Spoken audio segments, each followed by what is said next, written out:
Pada hari ini teman-teman sekalian seperti biasa kita akan membedah tokoh dan figur manusia terbaik dari umat ini. Manusia yang telah menemani baginda Nabi alaihi salatu wassalam. Orang yang telah menjabat tangan beliau, menyiapkan makan buat beliau, minum buat beliau, berinteraksi secara keluarga, peperangan, ya, sedekah, pemberian dan segala macam hal. Dan mereka adalah generasi terbaik umat ini. Dan tokoh kita hari ini adalah orang yang sangat dekat dengan Nabi alaihi salatu wassalam, yaitu Abu Ayyub Al-Ansari radhiyallahu anhu. Abu Ayyub Al-Ansari ini memiliki nama Khalid bin Zaid bin Kulayb bin Tha'labah. Khalid bin Zaid bin Kulayb bin Tha'labah bin Abd Amr bin Auf bin Ghanam bin Malik bin Najjar. Saya ulangi, Khalid bin Zaid. Ini nama beliau sebenarnya mudah untuk diingat kalau yang tahu nama saya. Karena kebetulan nama saya juga Khalid bin Zaid. Bin Kulayb bin Tha'labah bin Amr atau bin Abdi Amr bin Auf bin Ghanam bin Malik bin Najjar bin Tha'labah bin Al-Khazraj. Jadi beliau dari suku Khazraj yang merupakan salah satu dari dua suku yang dalam Islam dikenal dengan Ansar di Madinah. Makanya julukannya Abu Ayyub Al-Ansari radhiyallahu anhum. Ibu beliau bernama Hindun binti Sa'id bin Amr Al-Khazraji. Hindun binti Sa'id bin Amr Al-Khazraji. Kemudian istrinya bernama atau dikenal dengan Ummu Ayyub. Saya sendiri belum menemukan nama beliau pribadi, tapi dikenal dengan Ummu Ayyub sebagaimana Abu Ayyub juga dikenal dengan julukan ini. Tapi dia dikenal dengan Ummu Ayyub binti Qais. Ayahnya bernama Qais bin Sa'ad bin Qais bin Amr. Ummu Ayyub binti Qais bin Sa'ad bin Qais bin Amr.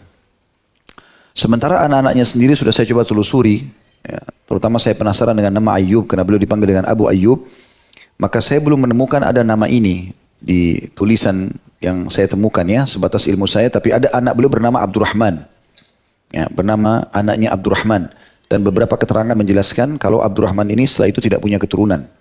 Tapi intinya beliau adalah salah satu dari sahabat Nabi yang mulia, begitu juga dengan istrinya, dan kita akan kenalkan nanti kiprah-kiprahnya. Nabi SAW mempersaudarakan Abu Ayyub Al-Ansari pada saat para muhajirin tiba di Madinah dengan sahabat yang mulia, seorang da'i Nabi SAW yang menjadi penyebab seluruh penduduk Madinah masuk Islam, dan beliau pemegang bendera Nabi SAW di perang Uhud dan mati syahid di sana, yaitu Mus'ab ibn Umair radhiyallahu anhu. Dan juga Allah Subhanahu wa taala telah menurunkan ayat Al-Quran kepada Abu Ayyub atau tentang sikap Abu Ayyub radhiyallahu anhu, yaitu dalam surah An-Nur, surah nomor 24 ayat 12. Dan akan kita ceritakan nanti kisah sebab turunnya ayat ini berhubungan dengan kisah fitnah ifk atau fitnah yang disebarkan oleh orang-orang munafik tentang perzinahan Aisyah dengan Safwan radhiyallahu anhu majma'in, padahal itu semuanya berita dusta. Kita akan bermula teman-teman sekalian menceritakan tokoh yang mulia ini, tokoh yang penuh dengan kedermawanan, tokoh yang penuh dengan keberanian. Karena tidak ada kesempatan bersedekah kecuali dia ikut di situ, dan dia paling gemar bersedekah kepada Nabi SAW. Serta tidak ada kesempatan jihad dari pertama masuk Islam kecuali beliau ikut di situ, baik di zaman Nabi SAW, di zaman Abu Bakar, zaman Umar, zaman Uthman, di zaman Ali, bahkan terakhir peperangan di zaman Muawiyah. Pada saat dibentuk pasukan oleh Muawiyah radhiyallahu anhu untuk menyerang benteng Konstantinopel, dan itu adalah dianggap pasukan yang termasuk awal-awal menyerang Konstantinopel, yang Nabi SAW mengatakan pasukan pertama yang menyerang Konstantinopel akan diampuni dosanya. Maka Abu Ayyub Al-Ansari ikut dalam peperangan tersebut. Orang yang penuh dengan gejolak iman dalam hatinya untuk ikuti peperangan dan mengenal atau mendapatkan mati syahid. Dan nanti tentunya beliau akan meninggal di sana dan dikubur di pintu gerbang benteng Konstantinopel. Dan ini sebuah keutamaan tersendiri. Maka teman-teman sekalian, kita akan bermula kisah ini sebagaimana penulis buku menjelaskan tentunya di sini kalau yang pegang bukunya. Beliau mengatakan, apakah ada manusia di dunia ini yang mampu menggambarkan atau menghayalkan seberapa besar kegembiraan yang dirasakan orang yang pernah melihat Nabi SAW meskipun hanya sekali dalam mimpinya. Lalu bagaimana, jadi maksudnya kalau ada orang mimpi sekali aja Rasulullah, dia sudah jadikan sebagai berita kebanggaan. Lalu bagaimana bila ia melihat Nabi SAW dalam keadaan terjaga? Interaksi langsung. Dan bagaimana dengan kita saat ingin menyebutkan seberapa kegembiraan Abu Ayyub Al-Ansari yang disinggahi rumahnya oleh Nabi SAW sebagai tamu di awal hijrah. Dan ini awal kisah tokoh kita. Bagaimana beliau adalah orang yang dipilih secara wahyu untuk ditinggali rumahnya oleh Nabi SAW sambil membangun masjid beliau SAW. Diriwayatkan dari Abdurrahman bin Uwaim bin Sa'idah, ia berkata, sejumlah orang dari para sahabat Rasulullah SAW yang berasal dari kaumku menceritakan kepadaku. Mereka berkata, tak kala mendengar kabar keluarnya Rasulullah SAW dari Mekah, sementara kami telah merasakan itu serta menanti-nanti kedatangan beliau, kami keluar setelah sholat subuh menuju bagian luar tapal batas wilayah kami menunggu munculnya beliau SAW. Demi Allah kami masih terus menunggu hingga matahari mengalahkan kami dan yang sedang bernaung. Artinya dari pagi sampai menjelang sore. Bila tidak menemukan sesuatu untuk berteduh, kami masuk ke dalam rumah. Jadi, itu terjadi di hari-hari yang panas. Hingga bila mana hari di mana Rasulullah SAW tiba, kami duduk sebagaimana biasanya menanti kedatangan beliau. Tetapi ketika panas menyengat dan tidak ada sesuatu untuk berteduh, kami masuk ke rumah kami. Ternyata saat itulah Rasulullah SAW tiba sementara kami telah masuk ke dalam rumah. Orang pertama yang melihatnya saat itu adalah seorang laki-laki Yahudi. Yahudi ini kebetulan ada di atas pohon dan dia pun mengetahui dalam kitab Taurat akan ada Nabi yang hijrah. Dan tidak ada pada zaman itu yang mengaku Nabi kecuali Nabi SAW. Maka mereka pun orang Yahudi turut menunggu Nabi SAW, ingin melihat karena mereka belum melihat fisiknya. Mereka ingin mempertemukan dengan apa yang disebutkan ciri-ciri dalam Taurat. Karena orang-orang Ansar kepanasan pada saat itu, hari pertama mereka tunggu Nabi SAW belum datang, hari kedua belum datang, hari ketiga barulah Nabi SAW muncul, gitu kan. Dan itu pada saat lagi panas sekali, sehingga mereka di siang hari masuk ke dalam rumahnya. Nah orang Yahudi ini tetap ada di atas pohon. Maka ia melihat ya, apa yang telah kami perbuat, yakni kami menunggu kedatangan Rasulullah SAW, maka ia berteriak dengan keras-kerasnya, wahai Bani Kailah. Jadi sebenarnya yang dimaksud dengan Bani Kailah ini istilah kerudung wanita maknanya ya. Dan mereka membahasakan ini untuk menghina sebenarnya orang Madinah. Jadi kayak mengolok gitu. Mereka mengatakan, wahai Bani Kailah, ini kakek kalian sudah datang. Makna kakek biasanya orang, kalau kakeknya datang, kalau cucu gembira. Karena sudah lama menunggu Nabi SAW, sudah 2 hari yang lalu dan ini hari ketiga, maka orang Yahudi menggambarkan ini kakek kalian. Bisa makna yang lain, jid di sini adalah ini kesungguhan yang sudah kalian tunggu-tunggu. Lalu kami keluar menemui Rasulullah SAW yang sedang berteduh di bawah naungan sebuah pohon kurma dengan ditemani oleh Abu Bakar radhiyallahu anhu yang sebayah dengan beliau. Karena antara Nabi SAW dengan Abu Bakar umurnya sama. Kebanyakan dari kami belum pernah melihat Rasulullah SAW sebelum itu. Lalu orang-orang berdesakan mendekatinya. Dan mereka tidak mengenali mana beliau dan mana Abu Bakar. Nah, zaman dulu belum ada foto, tidak tahu dan segala macam. Maka orang-orang Madinah menggambarkan itu. Hingga naungan itu hilang dari Rasulullah SAW. Lalu Abu Bakar berdiri dan menaungi beliau dengan selendangnya.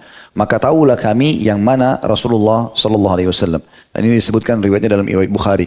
Menggambarkan tentang awal tibahnya Nabi SAW di Madinah. Jadi orang banyak belum kenal beliau.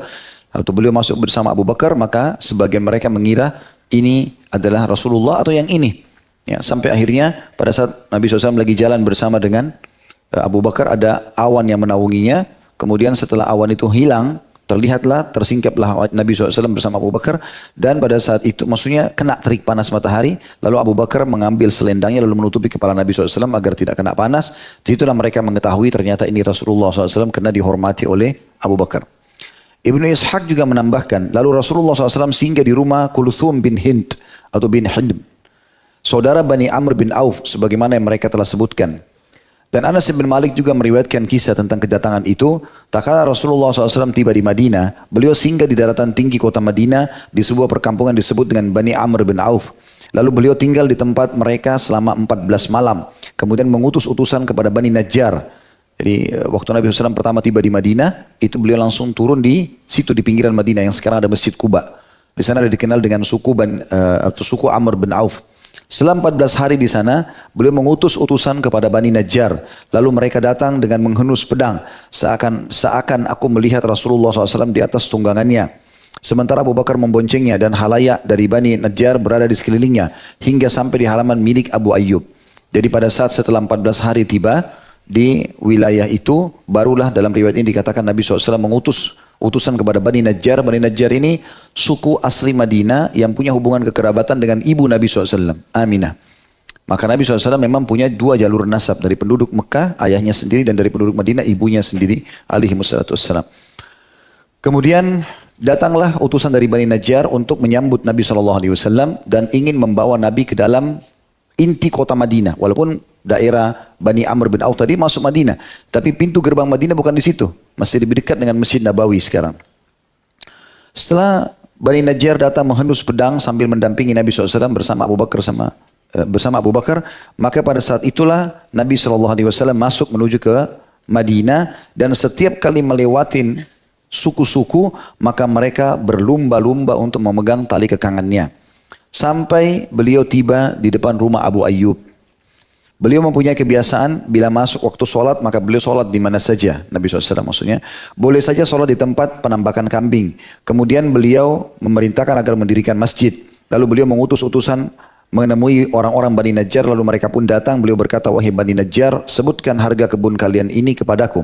Mereka berkata, demi Allah tidak, kami tidak memiliki harganya kecuali kepada Allah Subhanahu wa taala. Artinya kami cuma mau pahala, tidak usah dibeli. Kalau anda mau ya Rasulullah ambil saja. Anas bin Malik menyambung riwayat ini mengatakan, di tanah tersebut terdapat seperti yang aku katakan, di sana dulu ada bekas kuburan kaum musyrikin. Ada gubuk tua yang sudah roboh dan pohon kurma. Rasulullah SAW memerintahkan agar kuburan kaum musyrikin itu dibongkar, gubuk tua itu diratakan dengan tanah, dan pohon kurma itu ditebang. Lalu mereka menebang pohon kurma di arah kiblat masjid. Lalu mereka membangun dua sisi masjid dari dinding batu. Kemudian mereka mulai mengangkut batu besar seraya melantunkan rajaz atau puisi yang heroik. Sementara Rasulullah SAW bersama mereka, dan mereka mengatakan, Allahumma innahu la khaira illa khairal akhirah fansuril ansara wal muhajirah. Ya Allah wal muhajirah. Ya Allah, tiada kebaikan kecuali kebaikan akhirat, maka tolonglah kaum muhajirin dan ansar. Tepatnya pada hari Jumat atas perintah Allah SWT beliau menunggangi untanya, dan kebetulan bertepatan dengan waktu sholat Jumat di perkampungan Bani Salim bin Auf. Maka beliau melakukan sholat Jumat bersama mereka di masjid yang dibangun di pedalaman lembah itu. Saya kembalikan lagi histori ini. Jadi adalah ceritanya waktu Nabi SAW pertama tiba di Madinah, beliau disambut di sana tetapi belum menentukan tempat tinggalnya. Dan pertama sekali Nabi SAW melakukan adalah memerintahkan untuk membangun Masjid Quba, sebagaimana sudah kita tahu. Setelah selesai, barulah beliau menuju ke masjid, lokasi Masjid Nabawi itu. Dan pada saat itu sebelum pergi ke Masjid Nabawi, Nabi SAW menemukan ada satu kebun di situ yang beliau minta dibeli. Kemudian beliau ratakan pohon kurmanya, beliau rubuhkan gubuk yang ada di situ, lalu membongkar kuburannya, lalu membangun Masjid Quba di atasnya. Kemudian beliau menaiki kendaraannya lagi sementara mereka memegang tali kekan untanya. Seraya mereka berkata, kemarilah kepada pendukung yang banyak dan perbekalan serta senjata dan perlindungan. Artinya sekarang masih cerita baru sampai di Masjid Quba, sudah dibangun di pekebunan Bani Najjar tadi. Setelah itu setelah bangun masjid, beliau pas hari Jumat, beliau sholat Jumat, baru sekarang mau menuju ke lokasi Masjid Nabawi. Dan waktu itu tanahnya masih tanah kosong tentunya, Masjid Nabawi, dan berada pas di sebelah rumahnya Abu Ayyub Al-Ansari.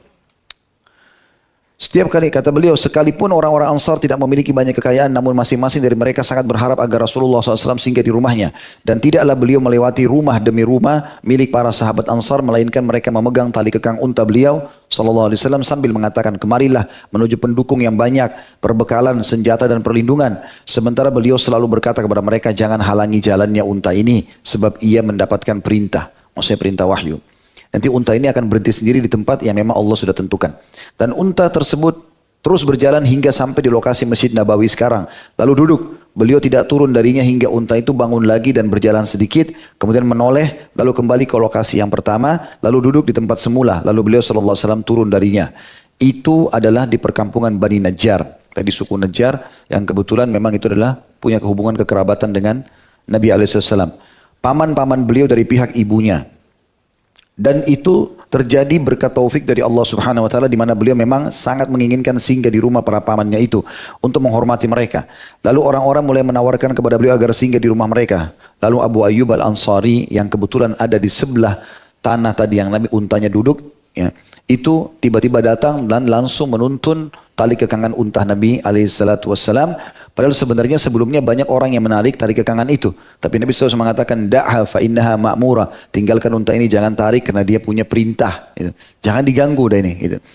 Tapi pada waktu Abu Ayyub pegang, ya, ternyata wahyu berkata berbeda. Ya, tidak seperti umumnya yang lainnya, sahabat-sahabat yang lain. Maka Nabi SAW mengatakan, al-mar'u marahlihi. Seseorang yang sedang pegang tungganganku ini sekarang, dialah pemiliknya. Maka dengan itu ya, datanglah Asad bin Zurarah, kemudian ia mengambil kembali atau kendali tunggangan beliau sallallahu alaihi wasallam dan mengurus unta itu. Maksudnya Asad bin Zurarah setelah melihat Abu Ayyub Al-Ansari yang Nabi pilih, sampai Nabi diparkir untanya di depan rumah Abu Ayyub lalu turun, maka Asad bin Zurarah lalu mengurus unta tersebut.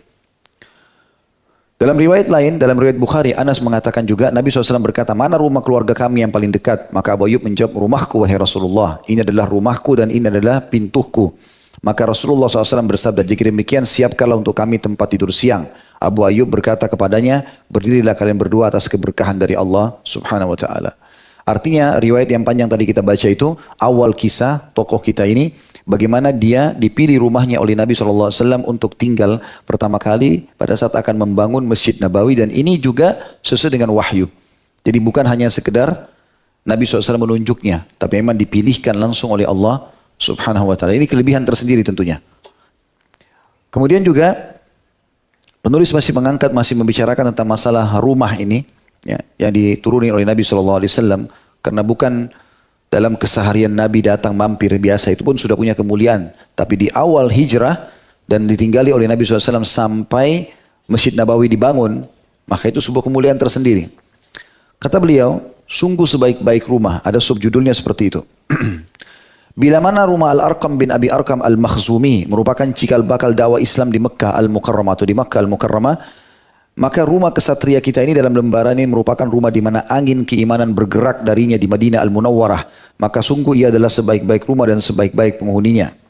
Oleh karena itu, dia adalah orang yang mendapatkan kehormatan wahyu, dan dia termasuk orang yang memang ditokohkan dasarnya di kalangan orang-orang Madinah, dan dia termasuk sahabat Nabi yang dikenal Al-Badri, atau nanti akan ikut dalam perang Badr, yang sudah kita tahu tentu orang-orang ini punya kedudukan di sisi Allah Subhanahu wa Ta'ala, dan pernah kita jelaskan masalah itu. As-Subki pernah berkata, Imam As-Subki pernah menggambarkan ucapannya tentang pujian kepada Abu Ayyub. Dia mengatakan, engkau menyinggahi kaum yang paling beruntung nasibnya, sebab engkau wahai Rasulullah, maksudnya yang beruntung dalam hal ketinggian dan watak. Alangkah terhormatnya Bani An-Najjar, mereka menarik ujung-ujung jubah ketinggian yang mulia. Sesungguhnya singgahnya Rasulullah SAW di rumah Abu Ayyub adalah perintah Allah Subhanahu wa Ta'ala, dan ini tentu tidak ada sama sekali rekayasa, karena waktu semua orang menarik-narik dari kekangan Nabi SAW ditolak oleh Nabi kecuali Abu Ayyub Al-Ansari. Kita mulai masuk lebih dalam pada saat Nabi SAW sudah menjadi tamu di rumah beliau, dan ini menjadi sebuah pelajaran tersendiri. Waktu Abu Ayyub Al-Ansari melihat Nabi SAW masuk rumahnya, maka penulis juga memiliki kata-kata yang bagus di sini. Dia mengatakan, biarkan kita mendengarkan langsung Abu Ayyub menggambarkan bagaimana dia melayani Nabi SAW. Diriwayatkan dari Abu Ayyub radhiyallahu anhu, dia berkata, tak kala Rasulullah SAW singgah di rumahku, beliau berada di bagian bawah, sedangkan aku dan Ummu Ayyub berada di bagian atas. Kebetulan rumahnya 2 lantai. Lalu aku berkata kepadanya, wahai Rasulullah, wahai Nabi Allah, ayah dan ibuku sebagai tebusanmu, sesungguhnya aku tidak suka dan merasa tidak nyaman berada di atasmu, sementara engkau di bawahku. Maka berdirilah, lalu naiklah ke bagian atas, sementara kami akan turun pindah ke bawah.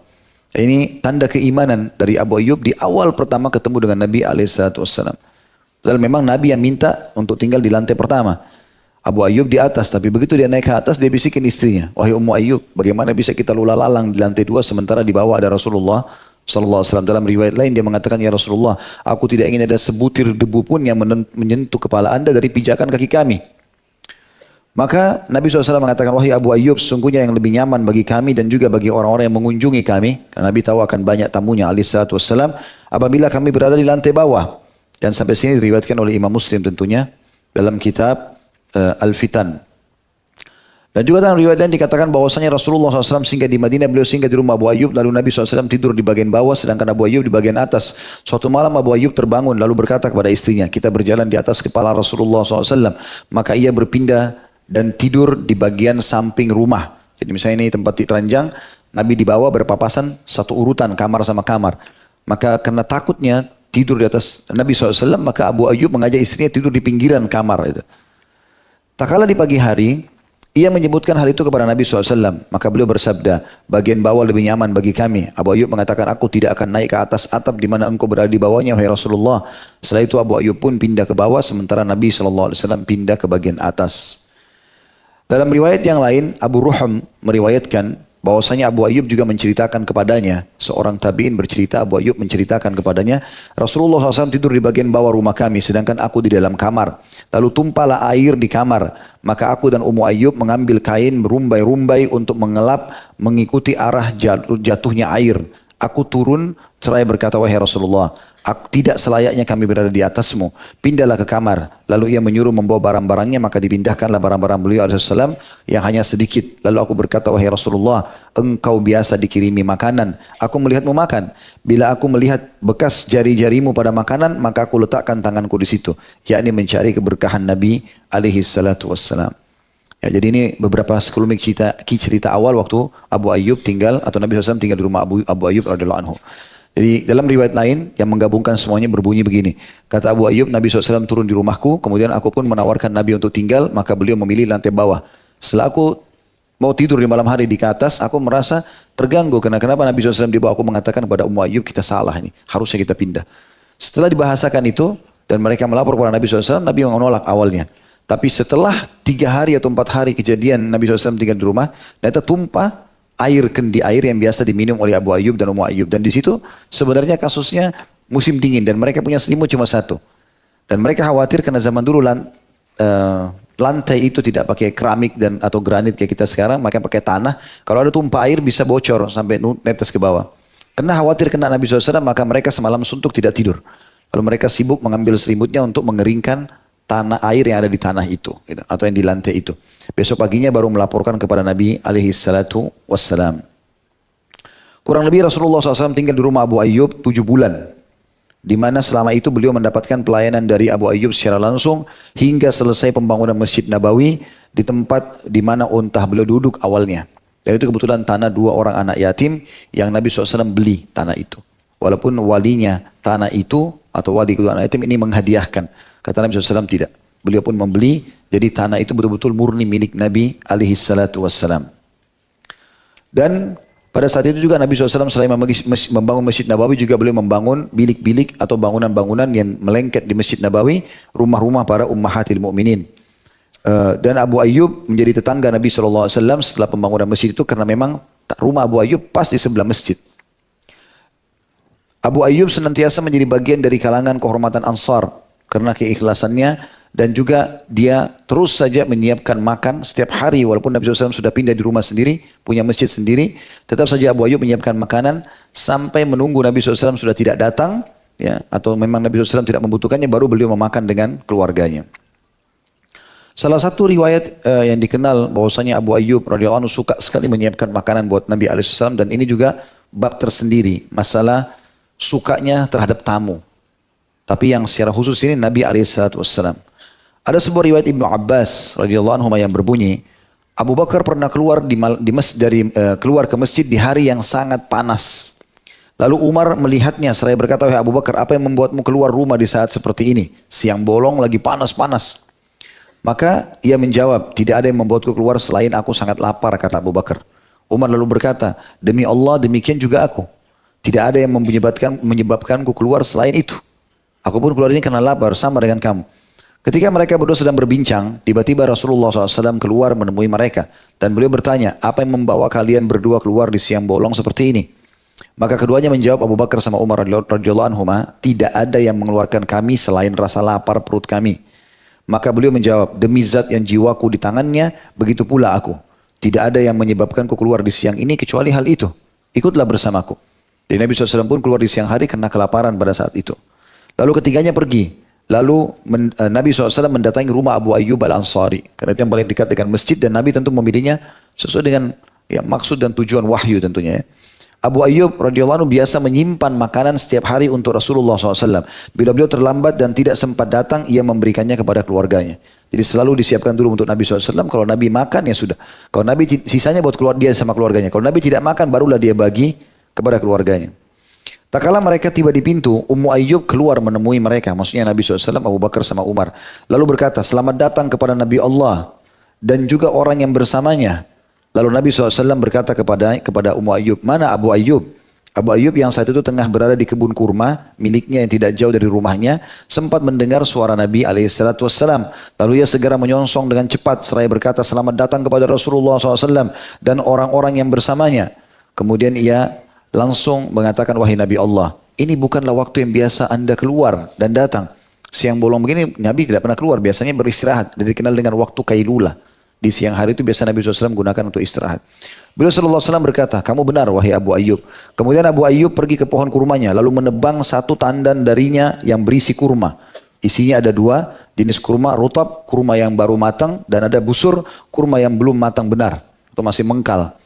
Nah biasanya di tangkai kurma itu, satu tangkai kurma itu tidak semuanya matang secara bersamaan. Biasanya ada yang sudah matang, ada yang belum. Umumnya di tangkai-tangkai buah biasa begitu ya. Ada waktu di mana juga dia matang semuanya. Tapi biasanya kalau sudah matang semua ada yang lebih membusuk karena sudah terlalu matang. Maka Abu Ayyub dan orang-orang Arab di sana zaman dulu, mereka kalau mau ngambil, mereka petik kurma-kurmanya itu satu persatu, yang sudah matang aja diturunin, yang masih mentah, mengkal nggak diturunin. Tapi untuk menghormati Nabi SAW, Abu Ayyub datang, kemudian langsung memotong satu tandan, artinya sama semua ya, dipotong semuanya, sehingga memang dari situ tidak akan keluar lagi kurma gitu. Diambillah semuanya, walaupun kurma masih yang sudah matang ataupun yang masih muda. Lalu Nabi SAW berkata, aku tidak ingin engkau menebang seperti ini. Artinya karena dari batang yang sudah dipotong itu, tangkai itu tidak akan keluar lagi kurma. Karena ditebang langsung dari intinya gitu. Tidakkah engkau petik saja kurmanya, kata Nabi SAW. Maka Abu Ayyub menjawab, wahai Rasulullah, aku ingin Anda memakan kurmanya, baik turut ataupun busurnya. Maksudnya langsung petik dari tangkainya.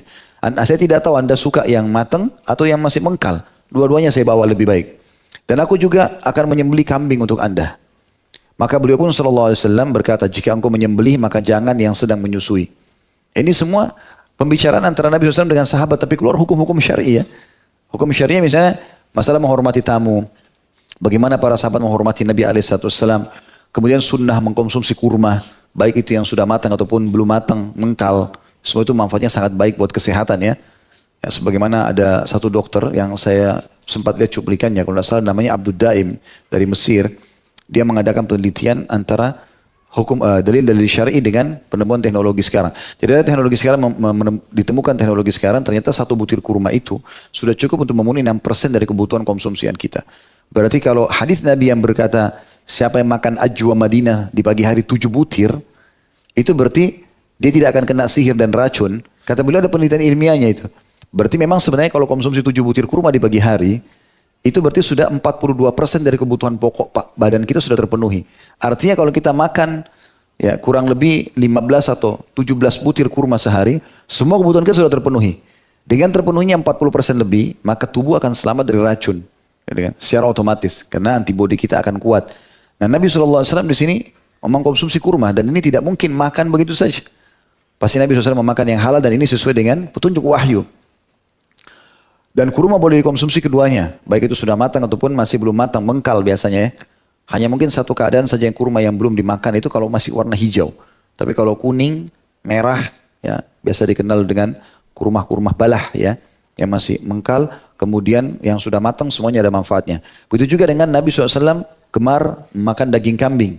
Sebagaimana juga dari riwayat ini, Nabi SAW ditawarkan untuk disembelihkan kambing. Beliau tidak minta unta misalnya, gitu kan. Ini juga berarti ada sebuah hukum tersendiri. Ya. Kenapa kambing ini yang digantikan Ismail AS pada saat tidak jadi disembelih. Dalam syariat juga Idul Adha, kenapa kita dianjurkan untuk mendahulukan kambing. Karena Nabi SAW mendahulukan kambing. Begitu juga beliau sangat gemar makan kambing. Dan sahabat Abu Ayyub sini melayani beliau dengan kambing itu.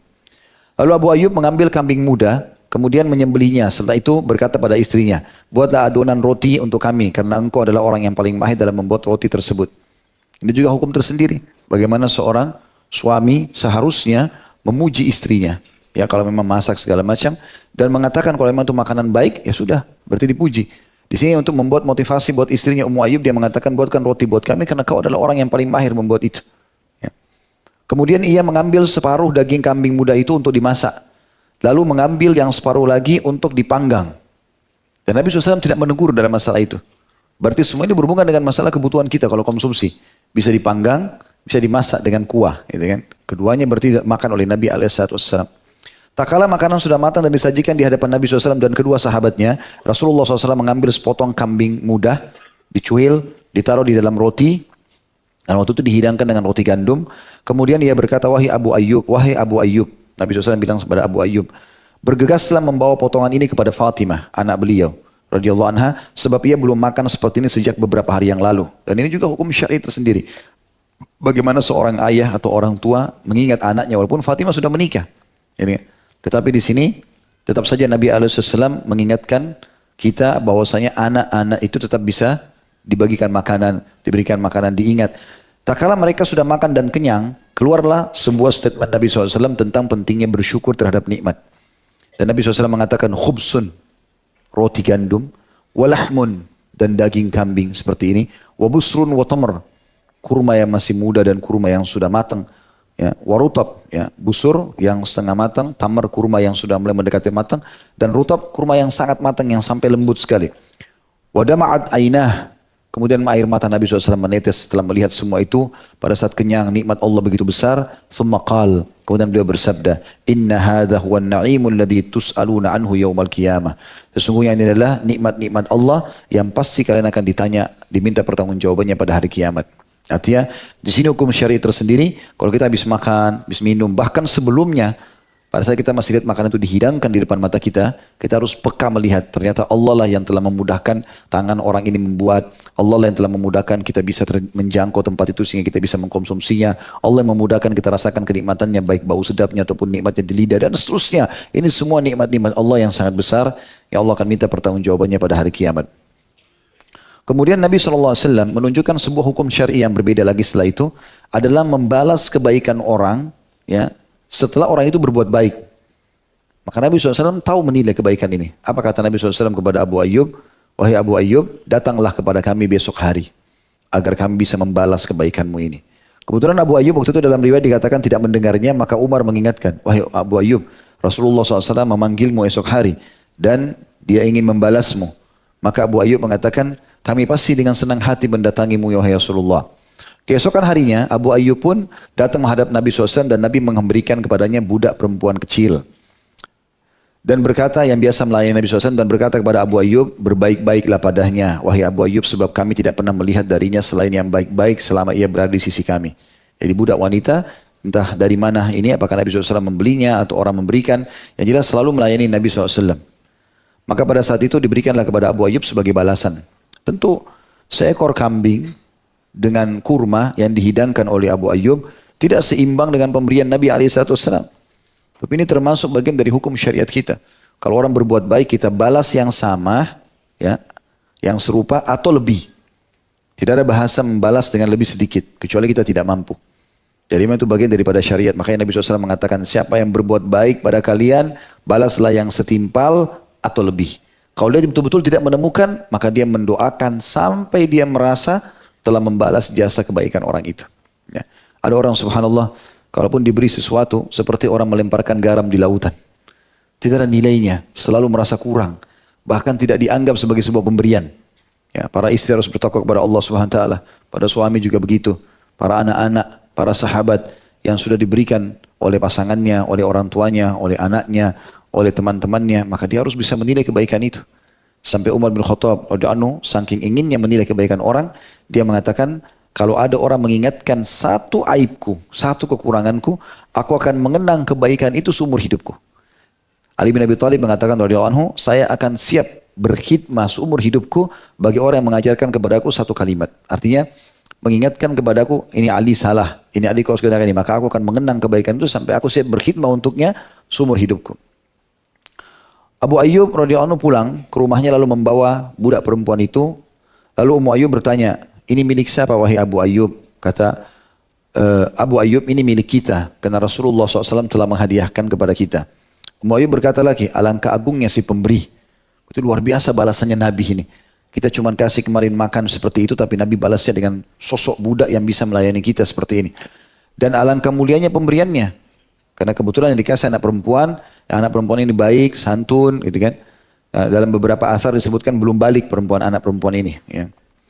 Maka Abu Ayyub berkata, beliau telah berpesan kepada kita wahai Ummu Ayyub agar memperlakukannya dengan baik.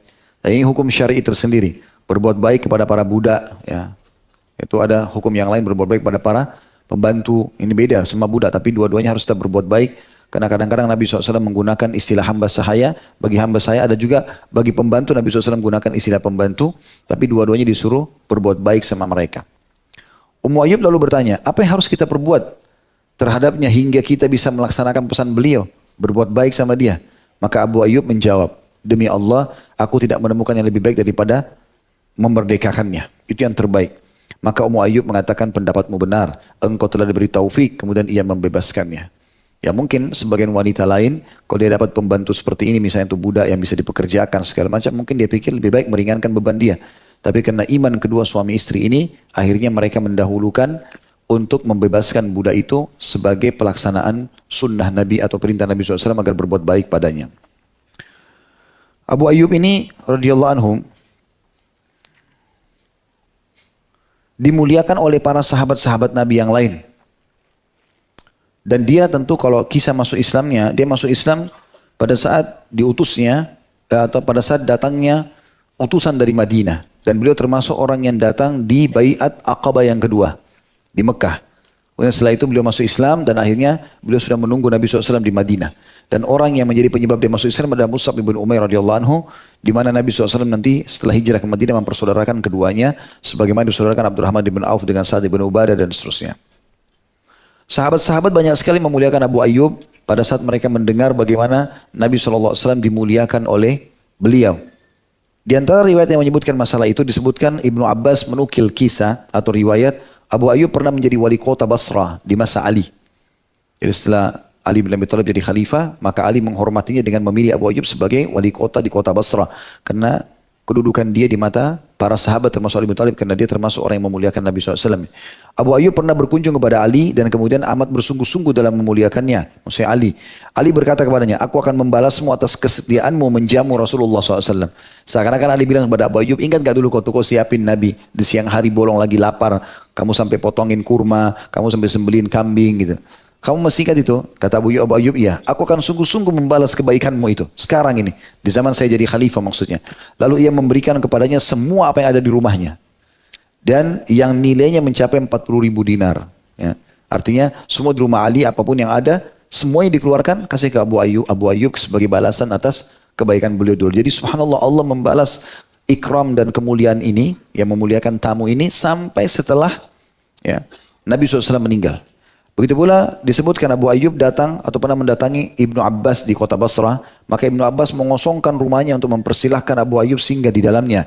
Ia mengatakan, sungguh aku akan melakukan terhadapmu seperti yang pernah kau lakukan terhadap Rasulullah SAW. Lalu kata Ibnu Abbas, berapa utang yang menjadi tanggunganmu? Ada utangmu enggak Abu Ayyub? Maka ia menjawab, ada 20.000. Maka ia pun memberikan 40.000, Ibnu Abbas memberikan 40.000, jadi lunasi utangnya 20.000, lalu ditambah lagi 20.000 lebihnya, dan 20 budak serta peralatan rumah-rumah. Diriwayatkan oleh Tabarani dengan sanad yang sahih tentunya. Abu Ayyub Al-Ansari ini terkenal juga sangat zuhud di dunia teman-teman sekalian. Sangat zuhud di dunia. Dan selalu menginginkan apa yang di sisi Allah Subhanahu Wa Ta'ala. Salim mengumandangkan, menyampaikan, Salim ini adalah anaknya Abdullah bin Umar, cucunya Umar bin Khattab. Dia mengatakan, aku naik pelaminan, pernah menikah suatu waktu. Lalu ayahku mengundang orang-orang, Ibnu Umar mengundang. Termasuk Abu Ayyub. Mereka memberi tirai pada rumahku dengan 2 kain penutup dinding berwarna hijau. Lalu datanglah Abu Ayyub sambil mengangguk-anggukkan kepalanya. Kemudian ia melihat, ternyata rumah diberi tirai. Ia berkata, wahai Abdullah, maksudnya Abdullah bin Umar, kamu memberi tirai pada dinding. Ya.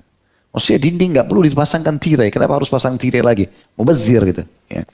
Ayahku dengan rasa malu menjawab, kaum wanita telah mengalahkan kemauan kami. Wahai Abu Ayyub, maksudnya itu karena inginan istri dan wanita-wanita ada di rumah ini. Ia berkata, orang yang engkau takut kaum wanita mengalahkannya, maka aku tidak takut mereka mengalahkanmu. Artinya kalau kau takut wanita, karena wanita akhirnya kau lakukan ini. Padahal ini kelihatannya mubazir, tembok ditutupi dengan tirai lagi yang bagus, akhirnya jadi mahal mubazir. Maka aku tidak perlu khawatir, aku bisa membuatmu mengalahkan mereka dalam pendapat ini. Aku tidak sudi masuk ke rumah kalian dan tidak akan makan makanan kalian. Sampai ini dikeluarkan. Dan kemudian juga akhirnya Abdullah menurunkan kain tersebut dan digantikan atau diturunkan. Lalu kemudian Abu Ayyub pun menjadi tamu di rumah itu. Dalam arti kata di sini memberikan nasihat. Ya, memberikan nasihat. Karena menurut Abu Ayyub Al-Ansari, dinding kalau sudah ada, radhiyallahu anhu, tidak perlu lagi dipasangkan tirai. Hanya untuk mubazir, memperindah. Padahal sebenarnya boleh saja dari sisi syar'i ya. Tapi Abu Ayyub karena kezuhudannya menganggap ini terlalu mubadzir. Untuk apa? Tidak ada gunanya. Kalau kau tetap mau membiarkan untuk Abdullah, saya tidak akan ikut makan bersamamu. Dan Abu Ayyub Al-Ansari terkenal orang yang tidak pernah takut dalam celaan berhubungan dengan masalah apapun yang dia nasihati. Diriwayatkan dari Muhammad bin Ka'ab, ia berkata Abu Ayyub pernah berselisih dengan Marwan. Lalu Marwan berkata kepadanya, apa yang mendorongmu melakukan ini? Ia menjawab, inni ra'aitu Rasulullah SAW yusalli salawati fa in wafaqtahu wafaqnak wa in khalaftahu khalafnak. Jadi beliau betul-betul berpegang pada sunnah Nabi SAW. Rupanya Marwan ibn Hakam, ini salah satu khalifah pada saat itu, dia punya satu perbuatan yang dianggap keliru. Yang dianggap keliru. Maaf, ini Marwan pada saat itu menjadi seorang gubernur. Dan ada sesuatu yang salah dia lakukan. Maka Abu Ayyub marah sama dia. Enggak boleh kamu lakukan ini. Karena ini salah, enggak boleh. Maka Marwan mengatakan, kenapa kau lakukan itu Abu Ayyub? Dia bilang dalam perkataan beliau, sesungguhnya aku melihat Rasulullah SAW melakukan sholat. Jika engkau melakukan hal yang sesuai dengan beliau, maka kami akan sepakat denganmu. Dan bila engkau menyelisihinya, maka kami akan menyelisihimu. Hadis ini diriwayatkan oleh Al-Haythami dan disahihkan tentunya oleh At-Tabarani. Juga dalam riwayat lain dijelaskan tentang masalah Abu Ayyub pernah serius menunjukkan kepada para sahabat Nabi yang lain pentingnya menuntut ilmu. Dan menuntut ilmu ini terutama apa yang disampaikan oleh baginda Nabi SAW walaupun perjalanan jauh tetap ditempuh. Salah satu kisah berhubungan dengan masalah itu adalah Atha bin Abi Rabah, salah satu ulama tabi'in masyhur di Mekah. Ini juga termasuk muridnya Abu Ayyub Al-Ansari. Dia berkata Abu Ayyub berangkat menemui Uqbah bin Amir radhiyallahu anhu. Uqbah bin Amir sahabat Nabi. Tinggal di Mesir pada saat itu. Yang berada di Mesir. Untuk bertanya tentang satu buah hadis yang pernah didengarnya dari Rasulullah SAW. Tak kala tiba di Mesir, ia mendatangi rumah Maslamah bin Mukhallad al-Ansari yang tidak lain adalah gubernur Mesir pada saat itu. Sang gubernur diberitahu tentang kedatangan Abu Ayyub, lalu ia segera bergegas menemuinya, lalu memeluknya seraya berkata, apa yang membawamu datang ke sini hai Abu Ayyub? Dari Madinah jauh-jauh pergi ke Mesir, ada sesuatu. Ia menjawab, satu buah hadis yang pernah aku dengarkan dari Rasulullah SAW. Tidak tersisa seorang pun yang mendengarkannya selain aku dengan Uqbah bin Amir. Sekarang aku mau memastikan hadis itu lagi. Karena semua sahabat yang hadir waktu Nabi sampaikan sudah tidak ada, meninggal semua. Tinggal saya sama berdua sama orang ini. Karena itu tolong utus orang untuk menunjukkanku ke rumahnya. Lalu Maslamah mengutus orang yang menunjukkannya ke rumah Uqbah bin Amir. Sementara Uqbah diberitahu tentang kedatangannya. Maka ia pun bergegas menyambut Abu Ayyub. Lalu ia memeluknya seraya berkata, apa yang membawamu datang kemari jauh-jauh wahai Abu Ayyub? Ia menjawab, satu hadis yang pernah aku dengar dari Rasulullah SAW. Tidak tersisa orang yang mendengarkannya selain aku dan kamu. Dalam masalah menutup aib kaum muslimin. Lalu Uqbah mengatakan, benar. Memang Uqbah pun tahu bin Amir radhiyallahu anhu kalau tidak ada lagi orang yang hidup yang mendengarkan waktu itu dalam majelis Nabi kecuali dia sama Abu Ayyub, yang lain sudah meninggal semua. Maka aku mendengarkan Rasulullah SAW bersabda, kata Abu Ayyub, man satara mu'minan fid dunya ala kharbatin satarahullahu yaumal qiyamah. Barang siapa yang menutupi aib seorang mukmin di dunia, niscaya Allah akan menutupi aibnya di hari kiamat. Maka berkatalah Abu Ayyub kepadanya, ya. Maksudnya, maaf, tadi Uqbah bin Amir yang mengatakan, iya, hadis mungkin yang kau maksudkan adalah hadis ini. Kata Abu Ayyub, benar. Kemudian Abu Ayyub menuju kendaraannya, lalu menaiki untanya kembali untuk kembali ke Madinah. Jauh-jauh ke Mesir, hari itu pun tidak sempat nginap di Mesir, hanya dengarkan saja, memastikan hadis itu ada, dan dia minta Uqbah agar mengajarkan hadis itu, tapi setelah memastikan, kemudian dia pulang langsung. Dan hadiah dari Maslam bin Mukhallad tidak sempat diberikan kepadanya, kecuali di anjang-anjang Mesir saja, atau di perbatasan Mesir. Dan ini tentu disebutkan hadisnya atau riwayatnya dengan sanad hasan, diriwayatkan oleh Imam Ahmad tentunya, dan juga Al-Khatib Baghdadi menyebutkan riwayat ini. Abu Ayyub Al-Ansari memiliki sikap-sikap agung yang dinukil oleh ahli sejarah, terutama berhubungan dengan masalah kisah ifk. Dan inilah sebab turunnya ayat kepada beliau, surah An-Nur, surah nomor 24 ayat 12. Jadi kisahnya pada saat itu, teman-teman sekalian, Abu Ayyub Al-Ansari radhiyallahu anhu dengan istrinya Ummu Ayyub, pada saat terjadi kisah ifk, dan kita tahu semua kisah ifk, kisah tentang fitnah yang disebarkan tentang Aisyah radhiyallahu anha yang berzina dengan Safwan. Kisah peperangan waktu Nabi SAW pulang dari Bani Mustariq, kemudian Nabi SAW pada saat itu diikuti, atau ada yang ikut di situ namanya Ubaidillah, pimpinan orang munafik. Pada saat ikut berperang bersama Nabi SAW, rupanya dia merasa terpukul, ya, dengan beberapa hal. Akhirnya dia kecewa dan dia sengaja mencari-cari kesalahan Nabi SAW. Dengan hikmah Allah SWT, pasukan berjalan, Aisyah pun tertinggal radhiyallahu anha. Waktu tertinggal, maka orang-orang semua sudah jalan bersama Nabi SAW. Satu-satunya sahabat yang Nabi tugaskan untuk mengumpulkan pedang, perisai dan yang lain ini adalah Safwan radhiyallahu anhu. Maka Safwan datang melihat ada Aisyah dari jauh, dia pun mengucapkan kalimat istirja, inna lillahi wa raji'un, inna lillahi wa inna ilaihi raji'un, lalu didekatkan untanya lalu dia pergi. Sampai Aisyah radhiyallahu anha naik di atas unta tersebut, kemudian bawalah di tengah-tengah pasukan. Tapi waktu itu pasukan sudah mampir di satu tempat dan Nabi SAW bertanya kepada para sahabat, mana Aisyah? Biasanya maksudnya Aisyah ini melayaniku, gitu kan. Mana dia sekarang? Kenapa dia tidak ada di sini? Maka berkata para sahabat, wahai Ummul Mukminin, wahai Aisyah, nggak ada sautan. Dibuka gorden, gerandanya nggak ada. Tersebarlah isu kalau Aisyah mungkin dibunuh musuh, mungkin diculik dan segala macam. Sampai dari kejauhan di siang bolong itu, dari kejauhan ada unta Safwan dan di atasnya ada Aisyah. Disinilah pimpinan orang munafik Ubaidillah, ya, laknatullahi alaihi, karena memang dia meninggal dalam keadaan kufur. Dia mengatakan kalimat yang luar biasa. Dia mengatakan bagaimana bisa laki-laki sama perempuan berduaan jalan begitu, ya, sementara tidak terjadi sesuatu. Ya, ini kalimat bahaya sekali. Apalagi ini adalah istri Nabi SAW, Ummul Mukminin. Dan Nabi SAW mengatakan dalam hadis, aku tidak menikahi istri-istriku kecuali petunjuk dari langit. Riwayat lain, aku tidak menikahi kecuali wanita ahli surga. Gitu kan? Artinya ini mereka terpuji. Intinya tersebarlah isu tersebut, maka terjadilah masalah dalam rumah tangga Nabi SAW pada saat itu, kisah ifk. Dan tersebar isu luar biasa. Sampai orang-orang yang beriman pun banyak yang terpengaruh dengan isu itu. Karena memang ini gosip luar biasa tersebar. Ini, jangankah kita bicara istri Nabi, istri seorang ustadz atau istri seorang kiai. Naudzubillah, mudah-mudahan tidak terjadi. Tapi kalau ada yang terjadi misalnya, maka akan luar biasa menjadi ya, berita yang menghebohkan. Bagaimana bisa istri seorang tokoh agama melakukan begini dan begitu. Apalagi ini istri Nabi. Akhirnya menjadi sebuah gosip yang panas di Madinah. Termasuk yang kena gosip yang paling besar adalah 3 orang sahabat yang mulia sebenarnya. Yaitu Hasan ibn Thabit, yang ini penyair Nabi SAW terkenal dengan sangat soleh. Itu juga ikut-ikutan akhirnya menyebarkan berita itu. Kemudian Hamna binti Jahash adalah ipar Nabi SAW. Karena adiknya Zainab binti Jahash itu adalah istri Nabi SAW. Kemudian Muslim Abi Muslim ini adalah sepupu Abu Bakar yang dibiayai hidupnya oleh Abu Bakar. Jadi termasuk kayak pamannya atau sepupunya Aisyah juga. Tersebarlah gosip tersebut. Dan 1 bulan wahyu tidak turun kepada Nabi SAW. Biasanya kalau ada kasus masalah apapun, langsung turun wahyu, langsung meluruskan kejadian tersebut. Maka yang terjadi teman-teman sekalian pada saat itu, Nabi SAW coba luruskan fitnah-fitnah ini gitu kan. Bagaimana caranya supaya jangan sampai tersebar. Kumpul di masjid. Kebetulan Ubaidillah atau Abdullah bin Abi Salul ini dari suku Khazraj, sukunya Abu Ayyub Al-Ansari. Di masjid, kemudian Nabi SAW mengatakan, kenapa ada orang menyakiti aku di keluargaku dan sahabatku ya? Sementara aku tidak tahu dari istriku, keluargaku ini kecuali kebaikan. Tidak pernah Aisyah itu melakukan perbuatan yang terhina. Dan ada juga sahabatku yang aku tidak pernah mengetahui kecuali kebaikan darinya. Dan tidak pernah masuk ke rumahku kecuali bersamaku. Maksudnya Safwan. Rupanya karena ucapan kalimat ini Nabi SAW ucapkan, suku yang satu lagi dari Madinah namanya Aus. Kan Aus dan Khazraj digabung jadi Ansar. Itu ada satu orang Aus berdiri lalu mengatakannya, Rasulullah, kami tahu siapa yang Anda maksudkan. Anda tinggal instruksikan kami akan penggal lehernya. Kalimat ini rupanya menyinggung pemimpin Khazraj. Ini kan. Waktu itu Sa'ad. Maka Sa'ad berdiri mengatakan, demi Allah kau tidak ucapkan kalimat itu kecuali karena kau tahu dari suku kami. Kami juga tahu siapa orang itu, tapi kau ucapkan kalimat tadi mau menggal lehernya karena kau tahu dari suku kami. Maka dari Aus marah, lalu mengatakan, engkau munafik sama dengan dia. Maka Sa'ad pun membalas lagi, engkau yang munafik, ributlah ini di masjid. Maka Nabi SAW dia tidak ada solusinya ini. Udah kalau gitu, gak usah. Tutup semuanya, ditutup. Lalu Nabi SAW ke rumah Aisyah, coba meluruskan masalah itu sampai sudah pernah saya jelaskan panjang lebar kisah ifk ya. Bagaimana Nabi SAW mengatakan kepada Aisyah, Aisyah kalau kau melakukan bertobatlah kepada Allah. Kalau kau tidak lakukan maka Allah akan turunkan wahyu membelamu. Intinya turun wahyu membela Aisyah pada saat itu radhiyallahu anha. Nah salah satu ayat yang turun kepada Abu Ayyub Al-Ansari. Apa sebabnya?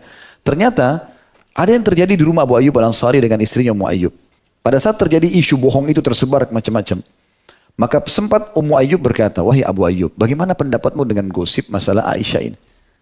Maka kata Abu Ayyub dalam 2 riwayat ya. Kalau riwayat yang diangkat oleh penulis ini, riwayat yang pertama saya akan sebutkan, yaitu dia mengatakan, Abu Ayyub mengatakan, apakah kau hai Ummu Ayyub bisa melakukan itu? Posisimu sekarang sebagai istriku ini, kau bisa berselingkuh sama laki-laki lain? Dia bilang tidak mungkin demi Allah.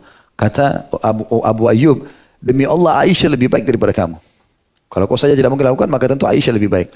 Riwayat yang kedua, dan ini yang saya angkat dalam buku sirah atau kajian sirah kami di YouTube, itu adalah Abu Ayyub bertanya, waktu ditanya sama Ummu Ayyub, bagaimana pendapatmu tentang gosip Aisyah? Kata Abu Ayyub, wahai Ummu Ayyub, bagaimana pendapatmu tentang aku? Aku sendiri sebagai suami selama ini. apakah bisa pemahamanmu sekarang, aku berselingkuh? Kata Abu Ayyub, mustahil. Demi Allah nggak mungkin. Karena dia tahu betul Abu Ayyub ini orang baik, orang soleh, jaga nama baiknya, Nabi jaga imannya. Lalu kata Abu Ayyub, bagaimana dengan kau? Apa kau bisa lakukan itu? Berselingkuh? Dia bilang, tidak demi Allah, nggak mungkin. Maka kata Abu Ayyub kalimat yang mulia. Dan ini tidak ada yang tahu kecuali Abu Ayyub dan Ummu Ayyub di rumahnya. Tapi Allah turunkan ayat Al-Quran menceritakan tentang masalah itu. Maka Abu Ayyub mengatakan, demi Allah Safwan lebih baik daripada aku. Itu yang lagi digosipin tuh, sahabat Nabi itu lebih baik daripada aku. Dan Aisyah lebih baik daripada kamu. Artinya tidak mungkin mereka lakukan. Jadi di posisi Abu Ayyub dan Ummu Ayyub di sini, kalau ada gosip seperti itu, dan dia yakin adalah orang-orang saleh Nabi SAW, ya, Nabi, kemudian tidak mungkin Allah permalukan dengan cara seperti itu. Aisyah Ummul Mukminin adalah ibu orang-orang beriman, walaupun dia lebih muda pada saat itu. Kalau ada sahabat lebih tua, tetap panggil ya ummah, wahai ibuku, karena ibu. Ya, Allah SWT mengatakan wa azwaju ummahatuhum, dan istri-istri Nabi itu adalah ibu-ibu mereka, ibu semua orang beriman. Kemudian juga Safwan, orang yang sangat saleh.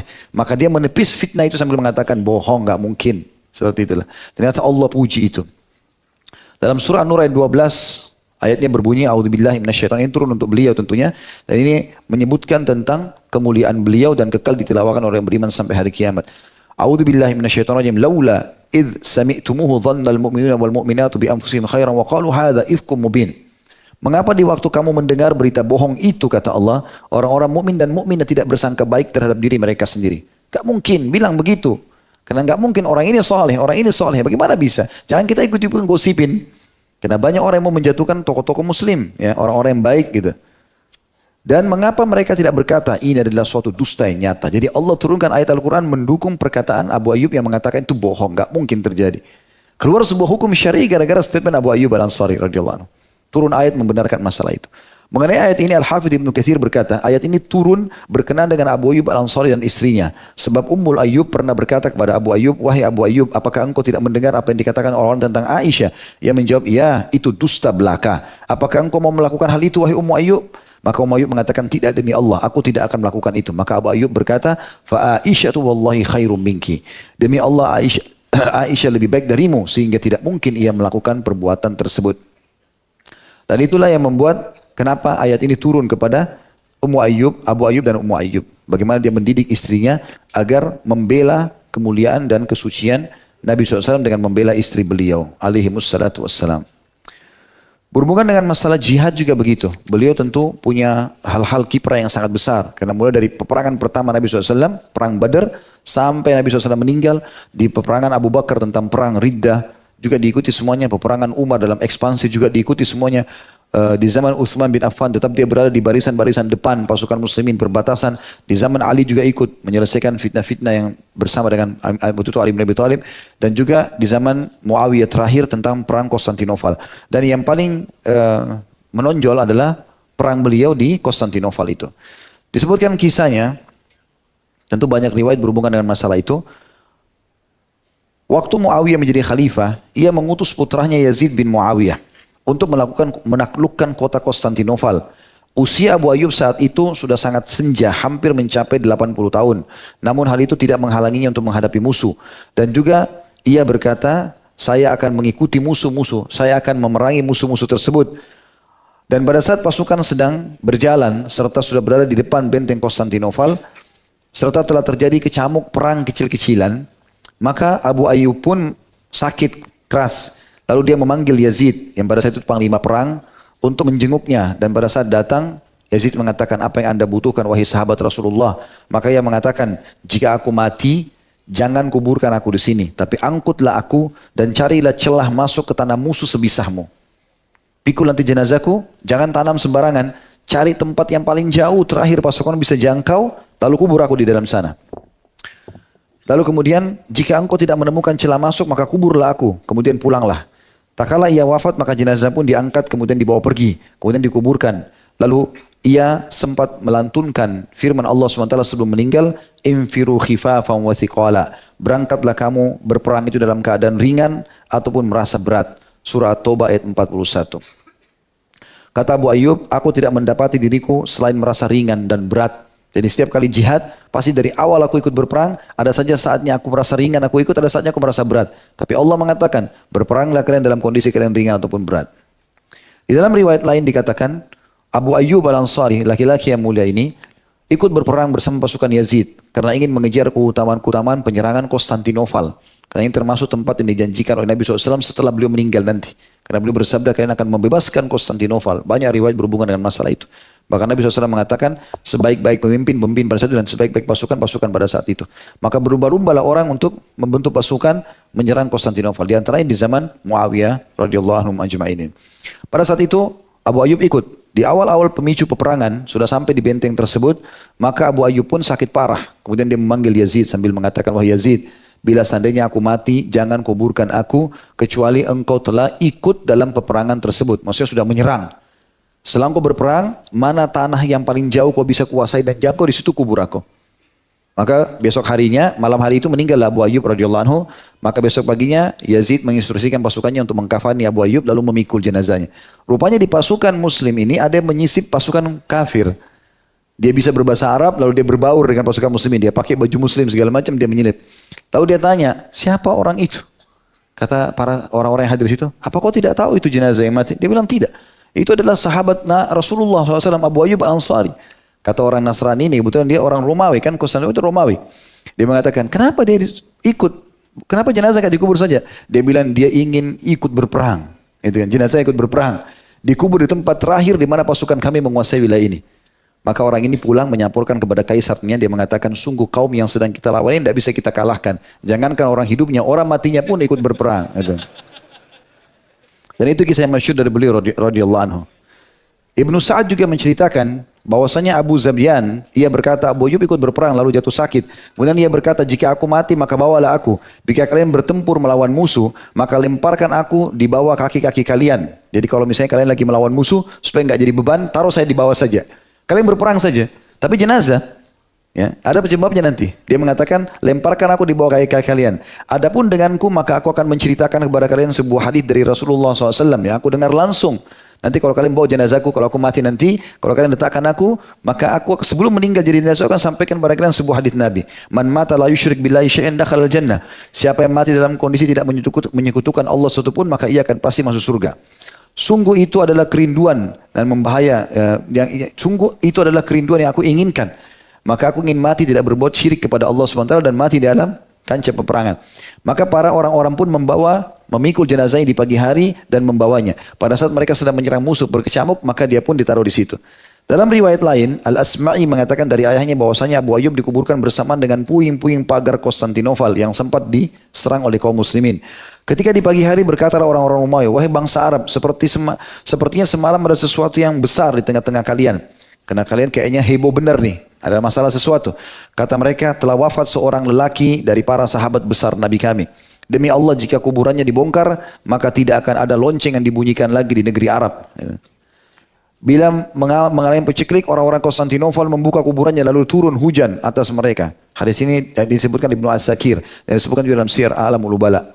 Intinya begini, yang dimaksudkan dengan riwayat terakhir adalah Abu Ayyub Al-Ansari minta dikuburkan sampai di lokasi di mana pasukan terakhir muslimin. Waktu pas tiba di lokasi depan pasukan Romawi, ada beberapa prajurit muslimin tidak melawan musuh. Jadi musuhnya dilihat, orang zaman itu kan orang pakai pedang. Mereka malah tidak menyerang pedang. Batu saat sudah tiba di dekat bentengnya Konstantinopel. Orang-orang Romawi lagi berhenti. Lalu melihat itu, lalu bertanya, apa yang kalian lakukan? Kok kenapa tidak menyerang malah? Mereka ternyata meletakkan pedang-pedang mereka lalu mengambil cangkul muslimin. Lalu menggali di situ kan. Ditanya oleh orang Romawi, apa yang kalian lakukan ini? Kata mereka, kami ingin mengubur. Memang jenazah siapa sampai harus dikubur di sini? Kata mereka, kata para pasukan muslimin, ini adalah salah satu sosok sahabat kami yang besar. Kenapa harus dikubur di sini? Ini sesuai dengan permintaan dia. Karena dia ingin mendengar suara-suara telapak kaki-kaki kami pada saat kami sedang berperang. Jadi artinya dia sudah meninggal pun dia ingin ikut di situ. Ya. Dan juga dalam riwayat yang lain beberapa orang yang menceritakan mereka mengatakan bahwasanya Abu Ayyub sempat menyampaikan, kalau saya meninggal dunia nanti, bawa saya dengan pasukan kalian sampai di batas terakhir yang kalian bisa lakukan, terutama dekat benteng Konstantinopel. Kejar. Setelah sampai di sana, kuburlah saya. Karena saya ingin mendengarkan suara kaki-kaki kuda dan kaki-kaki kalian atau siapapun pasukan yang datang setelah itu yang akan menembus Konstantinopel sesuai dengan janji Nabi SAW. Karena mereka adalah pemimpin dan pasukan terbaik. Jadi saking semangatnya ingin mati syahid radhiyallahu anhu sampai beliau berpikir untuk dikubur di sana. Dinukil dalam kisah yang lain, bahwasanya pasukan muslimin sempat membawa jenazahnya masuk ke dalam benteng Konstantinopel, tapi dengan cara menyelip. Jadi menyelinap masuk, ya setelah mereka menyelinap masuk sampai di batas terakhir yang mereka bisa jangkau, maka mereka pun menggali lalu menguburkan jenazahnya Abu Ayyub Al-Ansari di tempat itu. Ya, jadi di dalam benteng, bukan lagi di luar benteng, gitu kan. Dinukil juga kisah tentang pembebasan Konstantinopel setelah itu. Ya, ini kan terjadi di tahun 50-an, ya, 50-an Hijriah. Konstantinopel itu ditembus di tahun 1453 Masehi. Ya, ratusan tahun setelah itulah. Muhammad bin Murad Al-Fatih, rahimahullah, salah satu khalifah yang masyhur yang akhirnya menembus Konstantinopel, dan dia yang mendapatkan julukan Al-Fatih karena memang dia yang menembus itu. Dan Nabi SAW telah menyebutkan dia pemimpin yang terbaik. Umurnya masih 25 tahun dan sudah hafal 30 juz Al-Quran, dan pasukannya juga mayoritasnya banyak menghafal Al-Quran pada saat itu. Intinya, sempat dia mengepung benteng itu lama sekali dan tidak bisa tembus. Tidak bisa tembus. Maka dia konsultasi dengan gurunya. Seperti apa? Seperti orang sudah putus asa. Pasukan sudah terlalu lama, berhari-hari, berbulan-bulan pada saat itu. 1,5 bulan atau 2 bulan mengepung tidak bisa tembus karena bentengnya sangat kuat. Ringkas cerita pada saat itu, datanglah gurunya sambil mengatakan, kalau kau putus asa, berarti kau tidak akan mendapatkan apa yang telah dijanjikan oleh Nabi SAW. Sementara pasukanmu di sini pasukan besar dan belum pernah berdiri di benteng ini pasukan sebesar ini. Dan perlu kau tahu, di sini ada kuburan seorang sahabat Nabi. Walaupun pada saat itu rupanya mereka tidak mengetahui kuburan itu di mana. Abu Ayyub belum diketahui kuburannya pada saat itu, karena sudah berjalan ratusan tahun. Ya, mereka tidak tahu di mana dimakamkan. Maka pada saat itu Muhammad Al-Fatih meminta agar petunjuk sama Allah agar bisa mimpi melihat di mana kuburan Abu Ayyub. Gitu. Begitu dinukil dalam beberapa bukunya. Maka dia pun bermimpi setelah memohon kepada Allah SWT titik kuburan itu. Kemudian dia datang ke lokasi itu dengan beberapa pasukannya dan juga dengan gurunya sambil menggali dan akhirnya menemukan jenazah Abu Ayyub radhiyallahu anhu. Menurut penggambarannya seperti itu. Kemudian setelah dia mendapatkan, maka Muhammad Al-Fatih kemudian kembali semangat menyatakan ternyata apa yang dinukil selama ini ada sahabat Nabi dikubur sini benar. Maka dia pun akhirnya melanjutkan perjuangan sampai berhasil menembus benteng Konstantinopel itu. Allahu a'lam. Ini kisah yang diangkat dalam buku kita dan beberapa kisah yang berhubungan dengan beliau. Sekarang kita masuk kepada hal yang seperti biasa, menyebutkan manaqibnya, tentang keutamaan sahabat Nabi yang mulia ini di poin-poin garis besarnya, dan kita akan masuk ke hal yang lebih besar lagi, yaitu ad-durus wal ibar, atau pelajaran insyaallah yang bisa kita ambil dari sahabat Nabi yang mulia ini.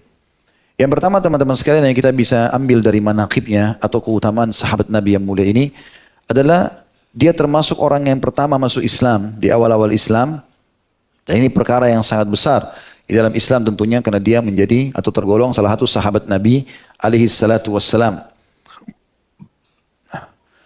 Kemudian juga yang kedua, rumahnya telah dipilih oleh Nabi SAW sesuai dengan petunjuk wahyu untuk tinggal di awal hijrah. Kurang lebih selama tadi sudah kita sebutkan, ya 17 bulan Nabi SAW tinggal di rumahnya. Kemudian menunggu sampai dibangunnya Masjid Nabawi. Yang ketiga, beliau mengikuti semuanya peperangan baginda Nabi SAW. Dan tentu peperangan yang paling penting adalah Perang Badr.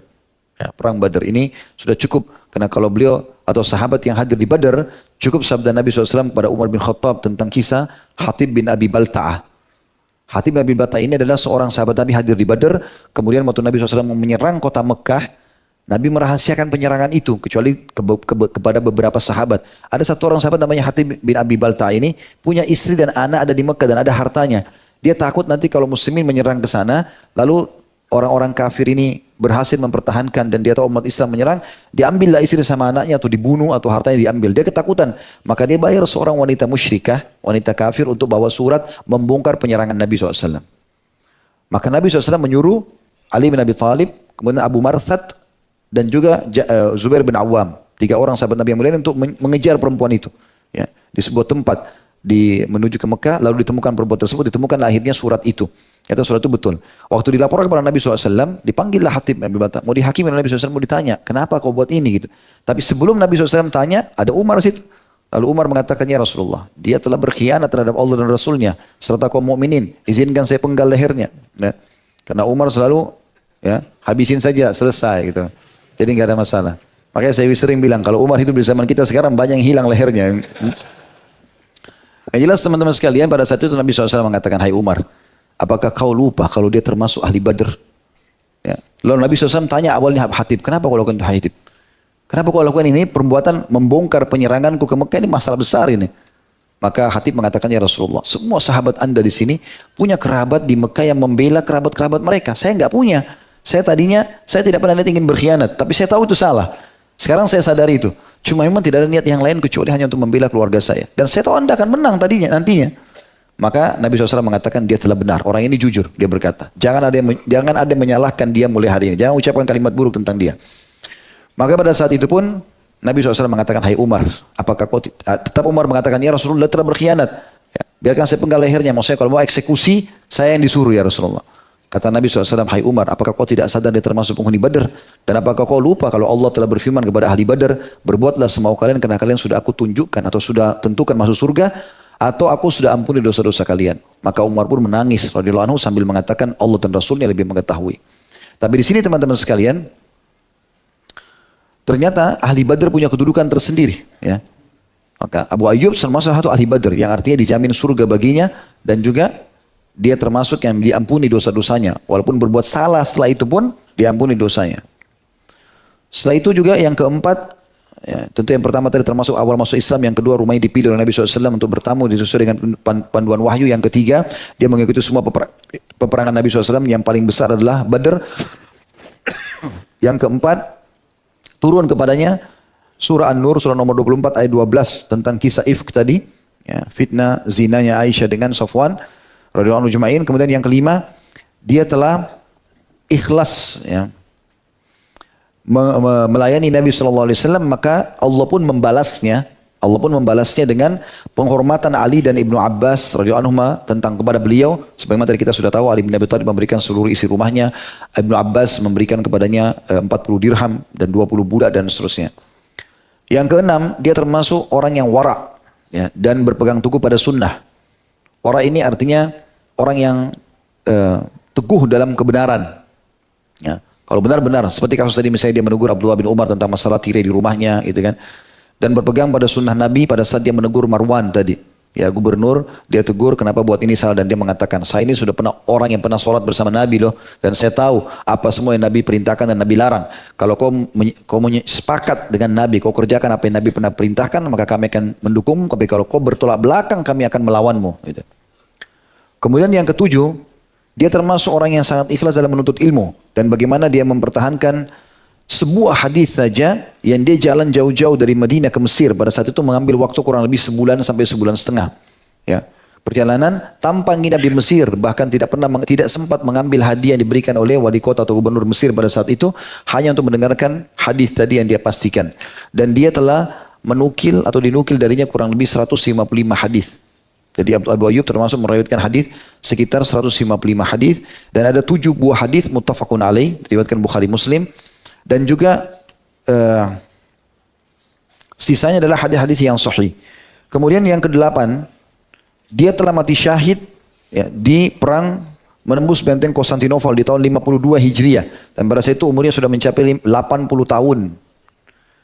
Dan dia terhitung mati syahid di sini radhiyallahu anhu karena memang dia dalam perjalanan atau dalam peperangan. Karena memang peperangan berkecamuk, gitu kan. Walaupun dia belum mati di tangan musuh, tapi dia berada di kancah peperangan dan sudah niat keluar jihad. Ya, sebagian ulama menghakimi itu adalah mati syahid. Dan dia berkata dalam statementnya, saya ingin sekali mendengarkan suara kaki-kaki sebaik-baik raja dan sebaik-baik pasukan pada saat membebaskan benteng Konstantinopel. Yang kesembilan, dia pernah dipilih untuk menjadi wali di Basra di zaman Ali radhiyallahu anhu. Dan juga pada saat Ali memindahkan ibu kota kerajaannya dari Madinah ke Kufah, maka Ali bin Abi Thalib menobatkan dia sebagai wali di Madinah. Ya, jadi 2 kali dia jadi wali kota istilahnya, di kota Basra dan juga di Madinah. Yang ke-10, dia telah meriwayatkan dari banyak sahabat Nabi hadis-hadis juga seperti Al-Bara ibn Azib, Zaid ibn Khalid, Al-Miqdam ibn Ma'di Karib, Abdullah bin Abbas, Jabir bin Abdullah, Anas ibn Malik, dan banyak yang lainnya. Jadi maksudnya banyak yang meriwayatkan hadis dari dia. Ya. Jadi bukan dia yang mengambil, maaf. Jadi banyak yang meriwayatkan hadis dari dia. Jadi misalnya Bara ibn Azib pernah berkata, saya mendengarkan dari Abu Ayyub al-Ansari bahwasanya Rasulullah SAW, padahal ini sahabat Nabi, banyak menukil dari dia hadis. Begitu juga dengan Zaid bin Khalid, Al-Miqdam bin Ma'di Karib. Abdullah bin Abbas, Jabir bin Abdullah, Anas bin Malik, dan banyak sekali di kalangan tabi'in yang menukil riwayat dari Abu Ayyub Al-Ansari. Di antara hadis-hadisnya yang masyhur, ada beberapa hadis yang masyhur, kan dia dinukil darinya 155 hadis ya yang sampai kepada kita. Yaitu yang pertama, idza ata ahadukumul ghaid fala yastaqbilul qiblah wala yuwalliha dhahrah syarriku aw gharribu. Yang artinya sabda Nabi SAW, jika kalian sedang membuang hajat, ya, maka janganlah dia menghadap kiblat dan jangan dia membelakanginya, tapi timurkanlah atau baratkanlah. Ya. Artinya di sini kita menghadap kiblat ke sana, maka kita harus kamar mandi atau WC ke sana atau ke sana gitu ya. Itu termasuk hadis yang masyhur dinukil dari beliau. Juga ada hadis yang berbunyi, kharaja Rasulullah SAW. Ini Abu Ayyub meriwayatkan, ba'da ma gharabatis syams fasami'a sautan faqala yahudu tu'adzabu atau yahuda tu'adzabu fi kuburiha. Pernah Rasulullah SAW keluar setelah terbenamnya matahari.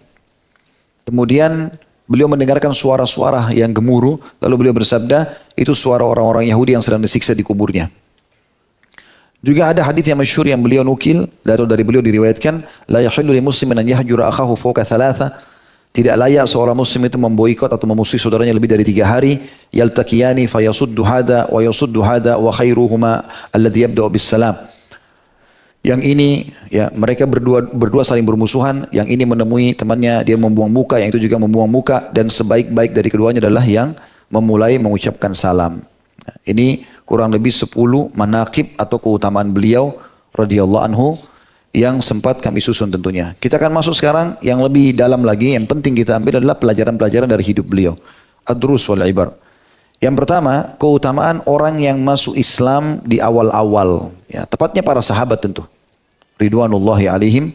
Ini punya kedudukan-kedudukan tersendiri tentunya. Di sini teman-teman sekalian, kita perlu menjelaskan sedikit. Ya, walaupun ini hampir di setiap pertemuan waktu di awal-awal kita bahas masalah serial sahabat ini, kita menukil kisah keutamaan tentang sahabat, tapi tidak pernah basi ya, tidak akan pernah luput dari kita atau kita merasa jenuh dengan keutamaan mereka. Abu Ayyub Al-Ansari termasuk salah satu sahabat, dan itu beliau masuk di generasi emas ya, manusia atau generasi manusia ini. Bukan cuma muslimin, seluruh manusia. Karena sebaik-baik manusia adalah Nabi SAW, dan sebaik generasi-generasi yang hidup bersama beliau. Sebagaimana sabda Nabi SAW yang masyhur, khairun nasi qarni. Manusia yang paling baik semua di sini, di kalangan seluruh manusia adalah yang hidup di masaku, hidup bersamaku. Tsumma alladziina yalunahum, baru kemudian generasi yang datang setelahnya. Tsumma alladziina yalunahum, kemudian yang datang juga setelahnya. Tsumma yaji'u qaumun tasbiqu syahadati ahadikum yaminuhu wa yaminuhu syahadatu. Dan akan datang waktu nanti di mana orang-orang setelah itu mulai berubah dan jauh dari agama, maka kesaksian mereka mendahului sumpah mereka atau sumpah mereka mendahului kesaksiannya. Maksudnya berdusta, gitu kan? Karena mereka jauh dari para sahabat Nabi itu. Juga ini hadis riwayat Muslim. Saksi bahasan kita adalah mereka generasi terbaik. Kemudian sabda Nabi SAW, an-nujumu amanatun lis-sama. Bintang-bintang itu adalah penjamin atas langit. Fa-idza dhahabatin nujum atatis sama ma tu'at. Kalau bintang-bintang sudah enggak terlihat lagi di langit, berarti sudah datang apa yang telah Allah ancamkan terhadap langit itu, maksudnya kiamat. Wa ana, kata Nabi SAW, amanatun di ashabi. Aku ini adalah penjamin dan penjaga terhadap para sahabatku. Artinya selama Nabi SAW hidup gak akan ada masalah dengan sahabat Nabi. Fa idza dhahabtu ata ashabi ma yu'adun. Kalau aku telah meninggal, maka akan datang kepada para sahabatku apa yang telah diancamkan kepada mereka. Jadi artinya terjadilah perselisihan beberapa sahabat tentang masalah itu ya. Wa ashabi amanatun li ummati. Dan sahabat-sahabatku adalah penjamin dan penjaga atas umatku. Fa idza dhahaba ashabi ata ummati ma yu'adun. Kalau sahabatku sudah meninggal dunia, semuanya sudah tidak ada lagi, biar satu, maka akan datang kepada umatku ini apa yang telah diancamkan untuknya atau dijanjikan. Maksudnya akan terjadi perselisihan kayak kita sekarang, banyak sekali orang yang mengaku kelompok yang paling benar dan segala macam. Semua mengatakan kembali pada Al-Quran dan Sunnah. Bahkan orang-orang bodoh banyak yang berbicara, gitu kan. Maka akhirnya muncullah seperti itu. Ibnu Umar, ini hadis Bukhari Muslim. Ibnu Umar berkata, radhiyallahu anhuma, janganlah kalian mencela sahabat Muhammad, karena sungguhnya amal perbuatan salah seorang dari mereka sesaat saja lebih baik daripada amal salah seorang dari kalian seumur hidupnya.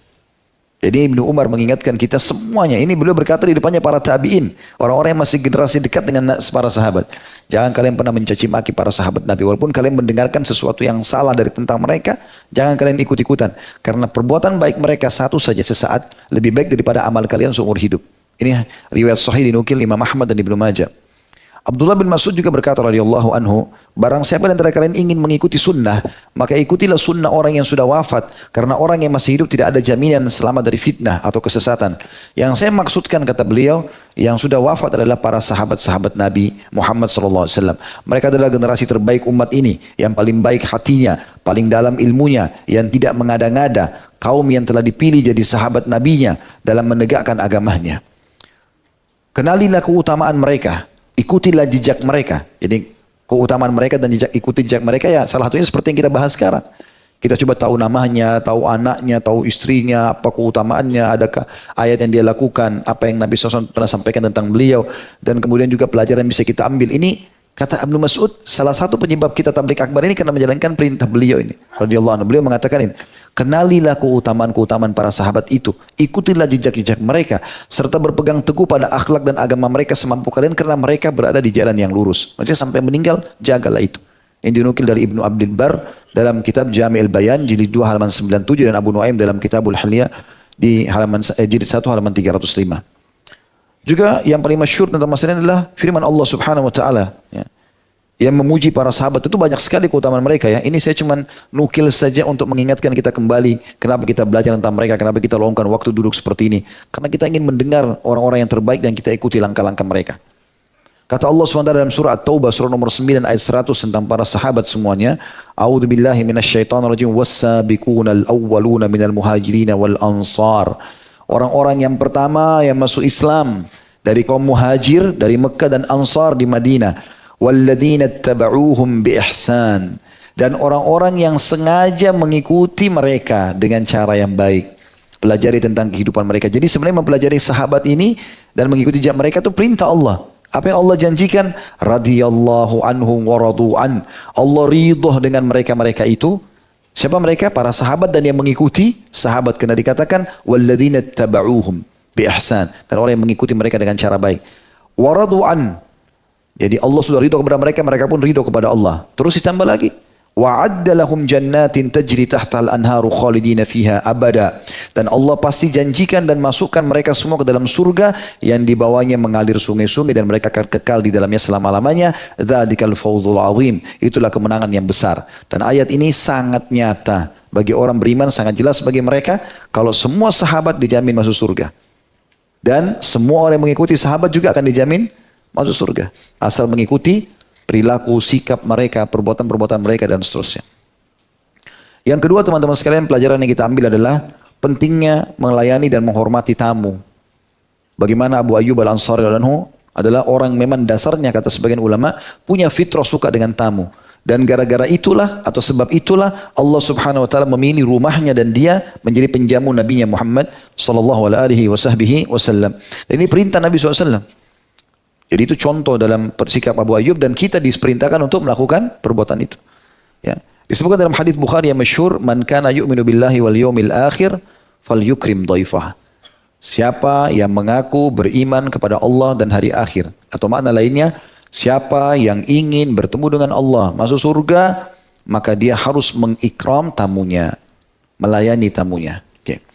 Di sini teman-teman sekalian, Nabi SAW mengikat, menghubungkan antara kesempurnaan iman kepada Allah dan hari kiamat masuk surga dengan melayani ya, atau menghormati tamu. Dan makna yang sebenarnya daripada ikram, fal yukrim dhaifa, adalah taqdimul afdal. Selalu memberikan yang terbaik, wa i'ta'u fauqa hajah. Dan memberikan sesuatu di atas kebutuhan. Jadi selalu apa yang dibutuhkan, dilebihkan. Maka itu namanya ikram. Wabila masalah. Dan tidak mengharapkan, tidak menunggu permintaan orang. Orang kalau karim, orang kalau mulia, dermawan, itu dia tidak tunggu orang-orang minta baru dia kasih. Dia akan kasih tanpa permintaan. Ada orang begitu Masya Allah. Begitu ketemu orang, tanpa diminta, dia kasih. Berbagi langsung. Walaupun kerabatnya atau temannya orang kaya, tetap dikasih sama dia. Memang orang itu dasarnya punya sifat karam. Ya. Wa taqdimud dhaif anin nafsi wal ahl. Dan termasuk karam adalah kemuliaan kalau dia mendahulukan tamunya dari dirinya dan keluarganya. Jadi ini makna ikram itu sendiri. Karena kita perlu paham ya. Nabi SAW menghubungkan antara beriman kepada Allah dan hari akhir dengan mengikram tamu. Apa makna ikram? Nah ikram ini tadi. Takdimul afdal, memberikan yang terbaik. Wa ita'u fauqa haja, memberikan sesuatu yang melampaui dari kebutuhan. Misal dia butuh 10 ribu rupiah, kita kasih 20 ribu, kita kasih 100 ribu. Ya, kita kasih lebih. Wa bila masalah, tanpa ada permintaan dari orang, gitu kan. Wa taqdimud dhaif an nafs wal ahal, dan mendahulukan tamu dari diri sendiri bahkan keluarga. Makanya pernah ada sahabat Nabi kebetulan muhajir terlambat, dia terakhir hijrah dari Mekah. Pas tiba di Madinah semua yang lainnya sudah dapat rumah tempat tinggal gitu, numpang di rumah orang-orang Ansar. Kecuali satu ini. Lalu kata Nabi SAW, siapa yang mau mengikram temannya ini? Kata satu orang Ansar, saya Rasulullah. Padahal orang ini miskin. Kata Nabi SAW, bawalah ke rumahmu. Maksudnya Nabi tidak usah lagi atur apa yang kau kasih kepada dia, terserah. Pokoknya kau urus tamumu ini. Maka dia pulang ke rumah lalu dia tanya istrinya, ada makanan buat kita? Ada makanan nggak di rumah? Dia bilang, tersisa makanan anak kita yang masih kecil. Ini pun belum makan anak ini, kelaparan dia. Untuk kita tidak ada. Kata dia nggak masalah. Buatkan makanan itu, lalu kita padamkan lampu, waktu itu masih pakai sumbu, lalu kita buat diri kita seakan-akan tidur, biar tamu kita tidak malu untuk makan. Maka mereka pun akhirnya melakukan perbuatan tersebut dan mereka sekeluarga, dia istri sama anaknya kelaparan demi untuk tamunya makan. Karena dipadamkan lampu, biasanya orang dulu kasih isyarat sudah mau tidur. Jadi si tamu nggak malu lagi. Dianggap bahwasanya ini, ya mereka sudah tidak butuh jadi dimakanlah makanan tersebut. Kita akan masuk teman-teman dalam masalah poin pertama ini, tanda-tanda kemuliaan. Yang pertama, suka sedekah. Tanda-tanda karam. Bagaimana kita tahu orang ini karim? Yang Nabi bilang fal yukrim dhaifah, dia harus hormati atau memberikan yang terbaik buat tamunya. Tanda-tanda orang karim itu hubbus sadaqah, suka sekali bersedekah. Pokoknya orang minta nggak minta dikasih. Orang ini suka, nah itu sudah tanda-tanda karam dan ini sifat yang baik, sifat yang positif. Ini salah satu kata kunci atau kunci utama kekayaan karam, suka memberi. Wa taqdimul akharin anin nafs, dan mendahulukan orang lain dari diri sendiri. Bahasa agama yang lain kan ithar. Pernah kita sebutkan itu, penduduk Madinah terkenal punya sifat ithar juga. Mendahulukan orang lain dari diri mereka. Yang kedua, ciri-ciri karam, ciri-ciri orang yang dermawan itu adalah dia selalu sedih kalau orang lain tertimpa lapar, musibah, dan selalu muncul perasaan ingin membantu. Kalau ada dalam diri antum itu, antum melihat cuplikan orang miskin, orang kelaparan, orang tertimpa musibah, antum tergerak merasa sedih, kemudian mau membantu mereka, berarti itu antum punya sifat karam. Berarti ada potensi bibit itu gitu ya. Kemudian selanjutnya, yang ketiga adalah i'fa'ul afdal bidun su'al wal mas'alah. Selalu memberikan yang terbaik tanpa orang minta dulu dan juga tanpa minta balasan. Ya. Kemudian yang keempat, murah senyum dan juga suka mengucapkan salam. Kathirul ibtisam wassalam. Dan juga wassu'al wal bahth an hajatin nas, suka cari ya informasi tentang kebutuhan orang lain. Itu sifat karam. Ya, itu yang keempat. Jadi dia murah senyum ya. Karena dengan murah senyum berarti dia mau bergaul sama orang. Kalau orang setiap ketemu kita selalu mukanya cemberut, berarti dia sudah tidak mau buka diri untuk kenalan kan gitu. Tapi kalau orang itu senyum salaman, senyum salam, berarti orang ini karam, punya sifat kemuliaan. Dia mau membuka diri untuk bisa kenalan sama kita, gitu kan? Kemudian juga dia selalu mencari tahu tentang keadaan dan kekurangan, kebutuhan orang maksudnya ya. Di sini bukan aib tapi kebutuhannya. Itu yang keempat. Yang kelima, al-farah was surur inda musa'adat akharin. Selalu gembira kalau dia membantu orang lain. Selalu dia gembira. Ini poin-poin saya susun-susun saja ya. Dari apa-apa yang saya lihat, dalil-dalil yang ada, saya susun. Jadi ini mungkin tidak ditemukan di buku. Jadi saya cuma susun pertanda seperti itu. Tanda orang yang karam itu adalah dia gembira kalau dia bisa bantu orang. Malah dia bersedih kalau dia nggak bisa bantu. Seperti itulah. Kemudian yang terakhir itu hubbul khairat. Suka sekali dengan kebaikan-kebaikan. Semua jenis kebaikan dia selalu ada di situ. Ya. Sekarang kita masuk ke adab tuan rumah ya. Bagaimana kita kalau mau menghormati tamu. Seperti apa supaya predikat karam ini melekat pada kita. Yang pertama, takdimul afdal bila soal, memberikan yang terbaik tanpa harus menanyakan. Jadi sebenarnya termasuk sifat karam itu teman-teman, berarti antum itu sangat dermawan. Kalau ada tamu datang, apa yang antum punya dikeluarkan. Gak usah tanya, bapak ibu mau minum apa, mau makan apa. Ya udah antum punya apa keluarin. Saya pernah bertamu di rumah orang begitu, Masya Allah. sudah ada minuman yang ditaruh di meja standby, berarti ini orang ini banyak tamunya. Karena selalu ada minuman yang standby di situ. Kan? Biasanya ada orang subhanallah taruh kue sampai kuenya busuk, tidak ada yang makan karena tidak ada tamu, gitu kan? Gak pernah buka pintu, gak pernah terima tamu segala macam. Ada orang tidak, hampir setiap hari habis tuh minuman karena dia taruh minuman kotak, minuman botol. Memang dia taruh, tamunya sering bolak-balik masuk. Nah, ada setelah itu dia juga hidangkan pada saat saya duduk, belum tawarkan, Ustaz mau minum apa enggak? Tiba-tiba langsung keluar, dia bawa teh panas, ya, kemudian dia bawa juga minuman dingin, jus. Dia cuma bilang silakan Ustaz. Selesai, satu kalimat. Ini tanda karam, kemuliaan, gitu kan? Karena kalau kita tanya orang mau minum apa, misal, bukan tidak boleh, boleh saja. Boleh saja tanya, tapi kalau kita tanya, pas orangnya rewel, saya mau kopi merek ini, bisa. Antum nggak punya, bisa. Atau saya kayaknya pengen makan durian, bukan musim durian. Karena ada juga tamu, kadang-kadang nggak tahu malu. Tapi ini bukan tidak boleh ya, kalau kita mau tanya boleh saja. Ini tapi salah satu tanda orang dermawan, dia nggak nanya, langsung dikasih saja. Hidangkan. Kita pun sebagai tamu leluasa memilih, kan? Itu yang pertama. Yang kedua, selalu mengikram semua orang yang dikenal dan tidak dikenal. Ikram kullu man ya'rif, man yu'ram wa man lam yu'raf. Memberikan dan mengikram, memuliakan semua orang yang dikenal tidak dikenal. Jadi bukan cuma sekedar orang yang dikenal masuk dalam rumah. Semua orang yang tidak dikenal pun selalu dijamu sama dia. Siapapun itu, yang penting bertamu di rumahnya selalu kita merasa hangat, nyaman, karena memang dia suka sama tamu. Yang ketiga, adam ihrajud dhaif. Tidak mengganggu atau tidak menyempitkan suasana buat tamu itu. Maksudnya tidak membuatnya merasa tidak nyaman, ya. Jadi biarkan dia duduk leluasa minum gitu kan. Kadang-kadang ada orang buru-buru supaya tamunya keluar, lagi baru mau minum teguk dia sudah berdiri. Sampai batuk-batuk tamunya gitu kan. Seakan-akan disuruh usir keluar cepat. Nah ini tidak boleh kita lakukan karena tamu sudah masuk ke dalam rumah gitu kan. Yang keempat, memberikan kesempatan untuk nginap, kalaupun mau nginap maksimal 3 hari. Itu ada hadis Nabi SAW itu. Ya, bahwasanya haknya tamu itu 3 hari. Dan hadiah buat dia sehari semalam. Gitu kan. Kalau lebih daripada itu berarti sudah kemuliaan dari pemilik rumah. Tapi kalau ada orang datang dari luar kota segala macam mau bertamu, kalau emang dia memungkinkan tempatnya untuk tamu nginap, ya dia kasih tempat nginap. Ya. Kemudian yang kelima, mendahulukan hajatnya tamu dari makanan, minuman, kamar mandi daripada diri dia sendiri. Ya. Taqdimul hajat dhaif an nafs.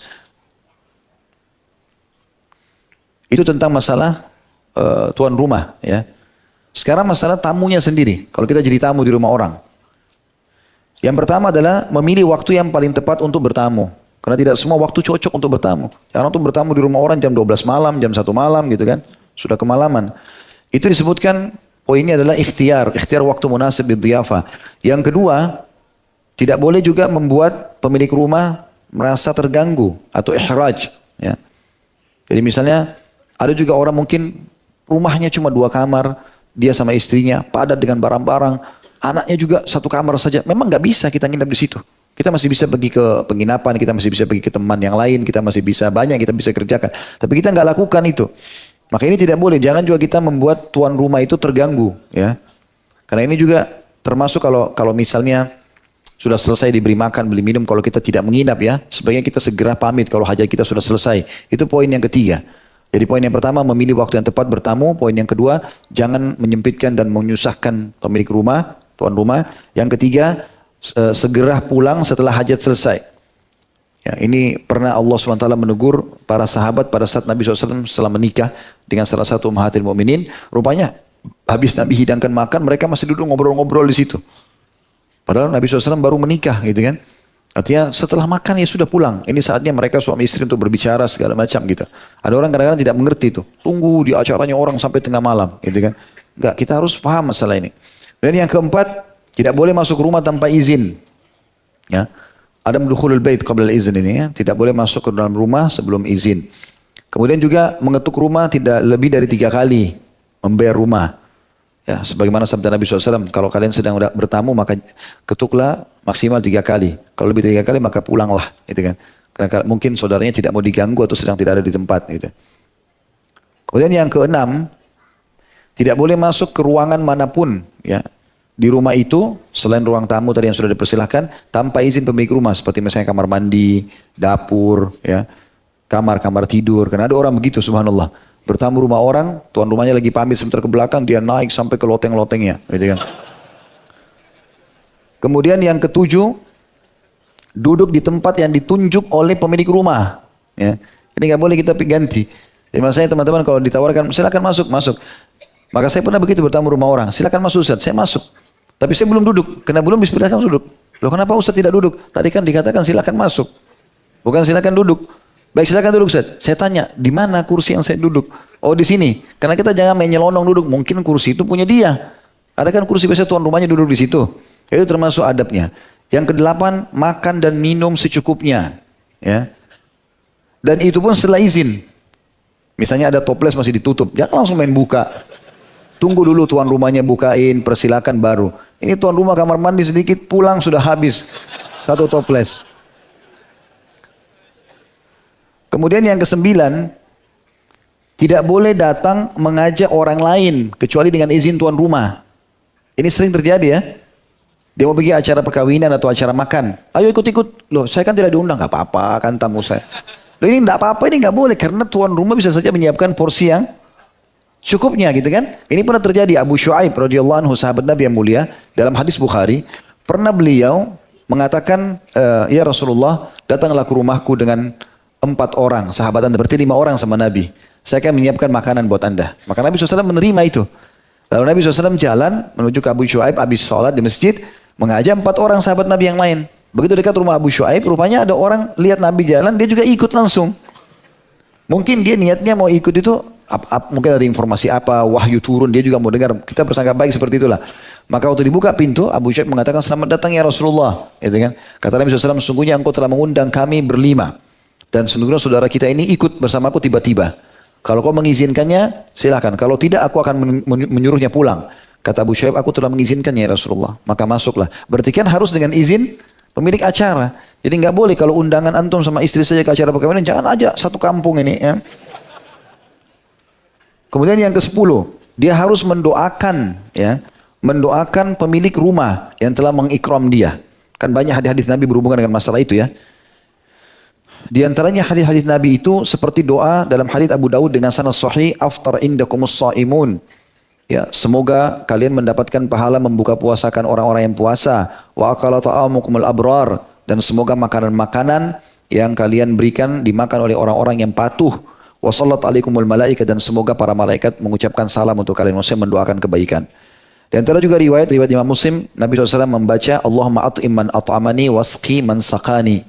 Ya Allah, berikanlah makan orang yang memberiku aku makan, dan berilah minum orang yang memberiku minum. Juga dalam riwayat Imam Muslim yang lain, Allah maghfir lahum warhamhum wa barik lahum fi ma razaqtahum. Ya Allah, ampunilah mereka, rahmatilah mereka, dan berkahilah apa yang telah engkau jadikan sebagai rezeki mereka. Kemudian kita masuk juga tentang masalah adab untuk menjamu tamu secara umum, global. Kalau tadi lebih kepada tuan rumah, tapi kepada person saja. Misalnya 1 orang, 2 orang tamunya. Bagaimana kalau orang rame-rame yang kita undang gitu ya. Ada juga penyebutan para ulama tentang masalah itu. Yang pertama, usahakan yang diundang adalah orang-orang saleh. Sekarang kan kalau orang tiba-tiba datang ke rumah kita, kita nggak mungkin nolak. Tapi kalau kita mau adakan undangan, maka undangan itu sebaiknya diberikan hanya kepada orang-orang yang saleh saja. Sesuai dengan sabda Nabi SAW, La tusahib illa mu'minan, wa la ya'kulu ta'amaka illa taqi. Hadis sahih riwayat Abu Daud dan Tirmidzi. Artinya, jangan engkau berteman kecuali dengan orang-orang mukmin, dan jangan makan makananmu kecuali orang-orang yang bertakwa. Juga yang kedua adalah tidak boleh mengkhususkan orang kaya sementara orang miskin tidak diundang. Termasuk yang harus diperhatikan dalam mengundang, buat undangan itu adalah semua golongan boleh datang. Bahkan duduk bersama-sama. Sesuai dengan sabda Nabi SAW, riwayat Bukhari Muslim, syarut ta'amul walimah yud'a lahal agniya wa yutrakul fuqara. Seburuk-buruk makanan walimah adalah yang diundang padanya orang-orang kaya dan ditinggalkan orang-orang miskin.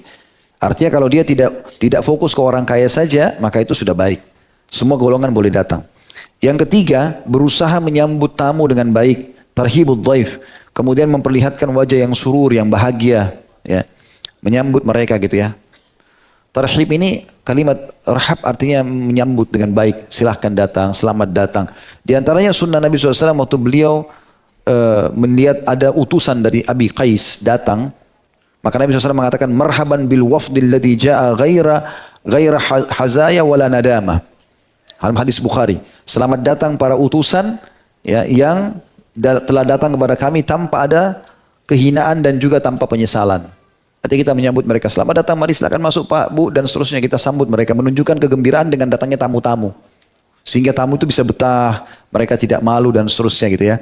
Yang keempat, memberikan yang terbaik dan mengulurkan makanan itu kepada mereka serta tuan rumah mengakhirkan dirinya untuk makan. Itu sunnah Nabi SAW. Diambil daripada firman Allah Subhanahu Wa Taala dalam surah Az-Zariyat ayat 26-27 tentang tamunya Ibrahim alaihissalam.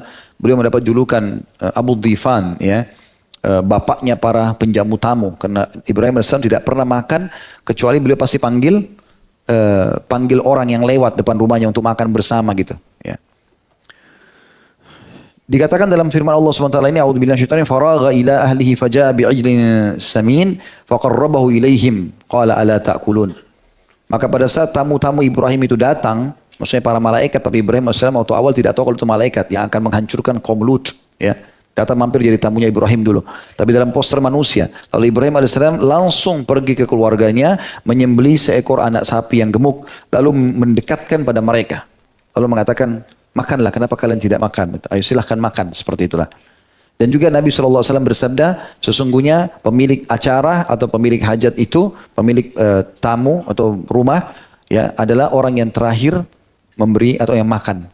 Jadi jangan tuan rumah duluan ambil, gitu kan. Tapi didahulukan semua tamunya sampai selesai, baru kemudian dia, gitu. Kemudian juga yang selanjutnya adalah yang kelima, menjauhi semua sifat sombong, riya dan mubadzir. Ini termasuk hal yang harus dijaga agar jangan terjadi pada saat kita sedang memuliakan tamu. Ya. Itu durus wal ibar yang kedua tentang masalah penghormatan tamu setelah kita sebutkan tadi keutamaan para sahabat yang awal-awal masuk Islam. Yang ketiga, keutamaan bersyukur. Ya. Dan selalu bermuhasabah terhadap nikmat Allah Subhanahu Wa Taala. Ini diambil dari sikap Nabi SAW. Waktu beliau tadi dihormati oleh Abu Ayyub Al-Ansari anhu, diberikan segala macam tadi kurma masih mengkal, kurma matang dan seterusnya, kemudian kambing, ya, diberikanlah kepada Nabi SAW, lalu beliau menangis sambil mengatakan, sesungguhnya ini nikmat-nikmat Allah yang kalian akan dipertanyakan, ya, pada hari kiamat. Ibnu Qayyim berkata rahimahullah tentang masalah syukur ini, syukur adalah menunjukkan adanya nikmat Allah pada dirinya dengan melalui lisan, yaitu berupa pujian dan mengucapkan kesadaran diri bahwa ia telah diberi nikmat. Alhamdulillah saya begini, alhamdulillah atas baju ini, alhamdulillah kendaraan ini, alhamdulillah pasangan hidup ini dan seterusnya. Dengan melalui hati juga berupa persaksian dan kecintaan kepada Allah, melalui anggota badan berupa kepatuhan dan ketaatan kepada Allah Subhanahu Wa Taala. Diambil dari buku beliau Madarikus Salikin, jadi 2 halaman 224 gitu. Dan syukur ini adalah sifat para nabi-nabi, ya, terutama Nabi Muhammad alaihi salatu wassalam. Dan sebenarnya teman-teman sekalian, hakikat daripada syukur itu, Allah ingin apapun yang Allah siapkan buat kita di muka bumi, dari makanan, minuman, pakaian, apa sajalah, semuanya itu Allah Azza wa Jalla ingin kita menikmati dan kita bersyukur. Itu saja kok sebenarnya. Makanya kita makan, minum, berpakaian, apa saja, nikmati biologis tapi yang halal tentunya, ya. Kemudian kita bersyukur. Dan syukur ini pun sangat mudah untuk diucapkan. Sering saya ucapkan di awal pertemuan itu, ya. Ya, dan Allah rangkumkan syukur itu di satu kalimat yang mudah diucapkan penuh dengan berkah. Alhamdulillah. Selalu bilang Alhamdulillah. Bahkan teman-teman sekalian, kadang-kadang ada hal-hal yang kita tidak suka, ternyata Allah siapkan justru untuk kebaikan kita. Baik, yang keempat adalah keutamaan jihad dan juga mati syahid. Dan ini tentu sudah banyak sekali atau seringkali kita sebutkan, ya, tentang keutamaan-keutamaannya. Tetapi karena sahabat mulia ini adalah termasuk seorang mujahid, bahkan tidak ada peperangan Nabi SAW yang luput dari beliau. Bahkan beliau pada saat meninggal pun berusaha untuk menjadi seorang yang syahid, walaupun beliau meninggal tidak dibunuh oleh tangan musuh, ya. Maka dikatakan sebuah hadis Nabi SAW misalnya, atau salah satu hadis Nabi SAW, mathalul mujahid fisabilillah kamathalis sha'imil qa'imil qanit bi ayatillahi la yafturu min siyamin wala salatin hatta yarji'al mujahidu fisabilillah ta'ala. Hadis ini riwayat Bukhari Muslim. Perumpamaan seorang mujahid di jalan Allah yang pergi berperang itu seperti orang yang berpuasa terus menerus dan mendirikan sholat terus menerus sambil membaca ayat-ayat Al-Quran, dan dia tidak berhenti dari puasa dan sholatnya sampai mujahid itu pulang dari jalan Allah. Ya, artinya dia selama dia keluar dari rumahnya menuju ke medan perang sampai dia pulang lagi, setiap hari itu seperti dia berpuasa, walaupun dia tidak puasa, setiap hari seperti dia sholat non-stop, salam, sholat terus sampai dia, ya, menyelesaikan Al-Quran. Itu sampai dia pulang dari jihad. Jadi dicatatkan pahala sholat dan puasa setelah baca Quran terus sampai dia kembali dari jihad. Begitu juga dengan firman Allah SWT yang masyhur dalam surah Al-Imran 169, surah nomor 3, tentang orang-orang mati syahid itu tidak akan meninggal atau tidak mati sebenarnya di sisi Allah SWT walaupun dia dianggap mati di mata manusia. Ya, ayat yang masyhur, A'udzubillahi minasyaitonirrajim, Al-Imran 169, wala tahsabanna alladziina qutilu fi sabilillahi amwata bal ahya'un 'inda rabbihim yurzaqun. Al-ayah, janganlah kamu pernah mengira bahwasanya orang-orang yang gugur di jalan Allah itu mati, bahkan mereka itu hidup di sisi Tuhan mereka dan mendapatkan rezeki.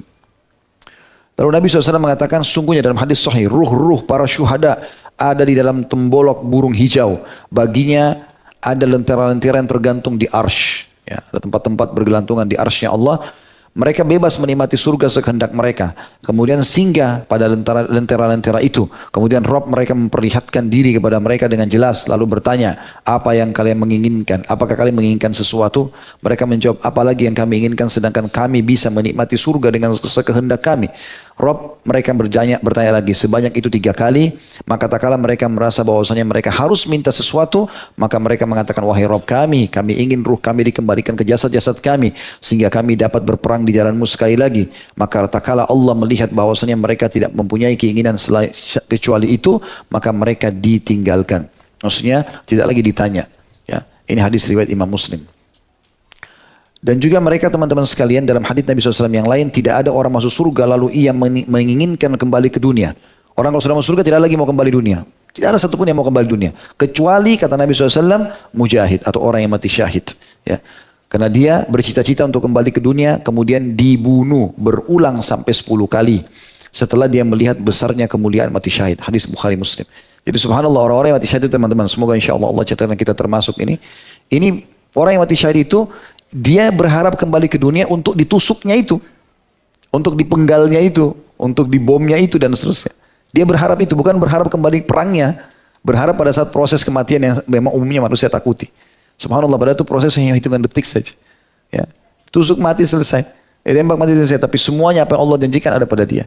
Sampai Nabi SAW berikan kesaksian Hamzah radhiyallahu anhu, kita pernah sebutkan di keutamaan beliau itu hari, bahwasanya Nabi SAW mengatakan sungguhnya Hamzah sekarang sedang duduk bertelekan di dipan-dipannya di surga. Tentang Ja'far bin Abi Thalib beliau pun berkata sallallahu alaihi wasallam, sungguhnya Ja'far bin Abi Thalib sekarang sedang terbang bersama mereka dengan kedua sayap yang Allah gantikan karena tangannya dipotong di medan perang. Padahal pemandangannya tangannya putus pakai pedang, ngucur semua darahnya kiri kanan. Tapi subhanallah dia malah mulia. Begitu disebutkan dalam banyak riwayat-riwayat tentang masalah ini. Pernah ada sahabat mengatakan, ya Rasulullah, sampaikan kepada kami, apakah ada amal yang bisa menyamai pahala jihad itu? Maka kata Nabi SAW, saya tidak menemukan. Lalu orang itu bertanya lagi, yang kedua kali, ya Rasulullah, apakah ada amal yang menyamai? Kata Nabi SAW, saya tidak temukan. Sampai berulang-ulang orang itu menanyakan. Akhirnya Nabi SAW mengatakan, saya tidak bisa menemukan ya apapun yang menyamai jihad itu atau pahala jihad. Di dalam hadis yang lain, Allah menjamin bagi orang yang berperang di jalannya untuk tidak ada yang mendorongnya keluar kecuali karena ingin berjihad di jalan Allah. Ya, begini, Allah menjamin bagi orang yang berperang di jalan Allah dan tidak ada yang mendorongnya keluar kecuali karena ingin jihad kepadaku. Ya, Allah menjamin orang-orang yang berperang di jalannya, yang keluar kata Allah tidak ingin jihad kecuali karena di jalanku, dia beriman kepadaku dan membenarkan para rasulku, maka aku menjamin akan memasukkan mereka ke dalam surga dan mengembalikan mereka ke rumah mereka dengan membawa kemenangan berupa pahala dan ghanimah atau harta rampasan perang. Demi yang jiwa Muhammad berada di tangannya, tidak ada seorang pun yang terluka di jalan Allah melainkan kelak di hari kiamat dia akan datang dalam keadaan lukanya seperti semula. Ya, warnanya warna darah sementara baunya bau kasturi. Demi zat yang jiwa Muhammad berada di tangannya, sekiranya tidak memberatkan kaum muslimin, aku tidak akan pernah ketinggalan untuk mengikuti setiap kavaleri di jalan Allah. Jadi kalau tidak memberatkan, aku akan suruh mereka semuanya ikut setiap kali ada kesempatan. Namun saya atau aku tidak mampu untuk menanggung biaya mereka, sedangkan mereka juga tidak memiliki kelapangan. Padahal mereka merasa kecewa jika tidak ikut berperang bersamaku. Demi zat yang jiwa Muhammad berada di tangannya, sesungguhnya aku ingin berperang di jalan Allah, kemudian aku terbunuh, lalu aku berperang lagi, lalu aku terbunuh, setelah itu aku berperang lagi dan aku terbunuh. Hadis ini riwayat Bukhari Muslim. Bagi yang masih takut untuk mati di jalan Allah SWT, ini kalau Allah SWT mudahkan semua benar sesuai dengan syarat jihad yang benar, gitu kan? Karena di zaman sekarang ini orang tidak mau bicara masalah jihad karena takut dituduh ya garis keras dan seterusnya. Ada juga orang terlalu berlebihan dalam memahaminya sehingga membom dirinya dan segala macam. Ini dua-duanya menyimpang, gitu kan? Tapi kita harus menjelaskan jihad yang sebenarnya, karena ini tidak mungkin dihapus dari syariat Allah Subhanahu wa taala. Dan dikatakan oleh Nabi SAW, bagi orang yang masih takut untuk mati syahid, sesungguhnya orang yang mati syahid tidak merasakan sakitnya mati itu. Maknanya kata ulama hadis, mau dibunuh dengan cara apapun.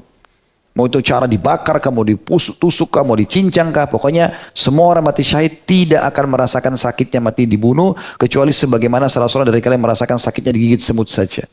Jadi nggak ada sesuatu. Seakan-akan tidak merasakan apa-apa, walaupun di depan mata kita seakan-akan dia ya, sangat menyakitkan. Gitu. Baik, sekian banyak dalil tentang masalah orang-orang yang mati syahid tentu ini, dan saya tidak bahas semuanya karena melihat waktu. Kita pindah ke keutamaan yang kelima, masalah wara, ya. Karena tadi salah satu sifatnya beliau adalah sifat wara, ya. Wara ini teman-teman, ya, adalah meninggalkan perkara haram dan syubhat. Jadi kalau haram pasti ditinggalkan udah. Itu berarti dia punya sifat wara. Syubhat pun langsung ditinggalkan. Ini diambil tadi dari kasus beliau pada saat mau masuk bertamu di rumahnya Abdullah di pernikahannya Salim. Perlu teman-teman tahu ya, Abdullah bin Umar ini adalah sahabat Nabi yang mulia sekali. Karena beliau ini sahibut ta'assi. Orang yang betul-betul hati-hati dan suka mengikuti sunnah Nabi SAW. Jadi Abdullah bin Umar. Anaknya Salim bin Abdullah ini terkenal dengan kesolehannya luar biasa. Sampai waktu sudah meninggal ayahnya, ya, dijadikan, bukan cuma meninggal, belum meninggal ayahnya. Ya, apapun itu sifatnya, perbuatan-perbuatan yang dianggap baik, selalu Salim yang dianggap sebagai patokan. Karena kesolehannya luar biasa. Keduanya ini ditegur oleh Abu Ayyub hanya karena dalam pernikahan temboknya merasa berlebihan gitu. Jadi Abu Ayyub menganggap ini syubhat. Saya kalau masih di syubhat, maka beliau tidak mau bertamu pada saat itu. Sampai diturunkan. Itu sifat wara. Abu Hurairah berkata, atau pernah Rasulullah SAW menasihati Abu Hurairah sambil berkata, wahai Abu Hurairah, jadilah orang yang wara. Ya, meninggalkan yang haram, apalagi yang syubhat, apalagi yang haram gitu ya. Maka engkau akan menjadi sebaik-baik ahli ibadah. Jadi halal saja. Syubhat tidak mau. Pokoknya halal. Itu wara namanya. Abu Ayyub punya sifat itu radhiyallahu anhu. Apa yang agama halalkan dia nikmati. Tidak, enggak ada sama sekali. Syubhat pun tidak akan pernah masuk. Dan tidak ada kata beliau yang dikatakan darurat apa ya. Bagi beliau itu adalah selesai. Tidak, haram ya haram, ya halal ya halal. Ya, walaupun ada celah syar'i di mana kita kalau darurat misalnya ada pintunya sendiri. Misalnya kita di padang pasir, kita enggak mungkin makan, tidak akan mati kalau tidak makan potongan bangkai misalnya, itu pun kita, kata Syekh Abu Bakar rahimahullah al-Jazairi, harus kita ikuti dengan rasa kuruh. Tidak suka dengan itu. Bukan karena ini kesempatan, ada keringanan. Enggak, karena memang Allah haramkan, maka dibenci. Kata Nabi SAW, wahai Abu Hurairah, jadikan dirimu jadilah orang yang wara, maka engkau akan menjadi sebaik-baik ahli ibadah. Jadilah orang yang qanaah, selalu merasa cukup dengan pemberian Allah, maka engkau akan menjadi orang yang benar-benar bersyukur. Sukailah sesuatu pada manusia sebagaimana engkau suka jika ia ada pada dirimu sendiri. Maka engkau akan menjadi seorang mukmin yang baik. Jadi kalau kau tidak mau diganggu, jangan ganggu orang. Kalau kau ingin orang ini suka dengan apa, maka kau juga lakukan. Suka untuk dirimu, lakukan juga buat orang lain. Berbuat baiklah pada tetanggamu, maka engkau akan menjadi muslim sejati. Kurangilah banyak tertawa, karena banyak tertawa dapat mematikan hati. Hadis ini riwayat Ibnu Majah, nomor 4217, dan Syekh Albani mengatakan hadis ini hadis sahih. Ibnu Qayyim rahimahullah menjelaskan, mengatakan, Nabi SAW telah menghimpun makna wara dalam satu kalimat dalam sabda beliau. Di antara tanda kebaikan Islam adalah seseorang. Di antara tanda-tanda kebaikan keislaman seseorang ialah ia meninggalkan hal-hal yang tidak bermanfaat untuknya. Ini artinya tidak bermanfaat adalah sesuatu yang tidak dibutuhkan. Masuk dalamnya mencakup perkataan, pandangan, mendengar, bertindak, berjalan, berfikir, dan aktivitas lainnya baik lahir maupun batin. Dan hadis ini sudah cukup untuk memahami makna al-wara. Artinya semuanya dikontrol sama dia. Lihat harus sesuatu yang halal. Dengar yang halal. Ucapkan yang halal. Jama yang halal. Apa saja, makan yang halal. Dia sentuh dengan tubuhnya kemaluannya halal. Kakinya melangkah halal. Tidak ada yang lain. Syubhat aja enggak. Itu namanya wara. Dan orang seperti ini sudah janji Nabi SAW kepada Abu Hurairah, kau akan bahagia. Ya. Itu kebahagiaan, dan kau akan menjadi ahli ibadah yang paling terbaik. Ibrahim bin Adam berkata, wara adalah meninggalkan setiap perkara syubhat yang masih samar, termasuk pula meninggalkan hal yang tidak bermanfaat untukmu. Yang dimaksud adalah meninggalkan perkara yang mubah berlebihan. Yang mubah pun tidak boleh sampai berlebihan. Jadi nasihat-nasihat yang luar biasa gitu. Yunus bin Ubaid berkata, wara adalah keluar dari syubhat atau perkara yang samar, dan setiap saat selalu mengintrospeksi diri sendiri.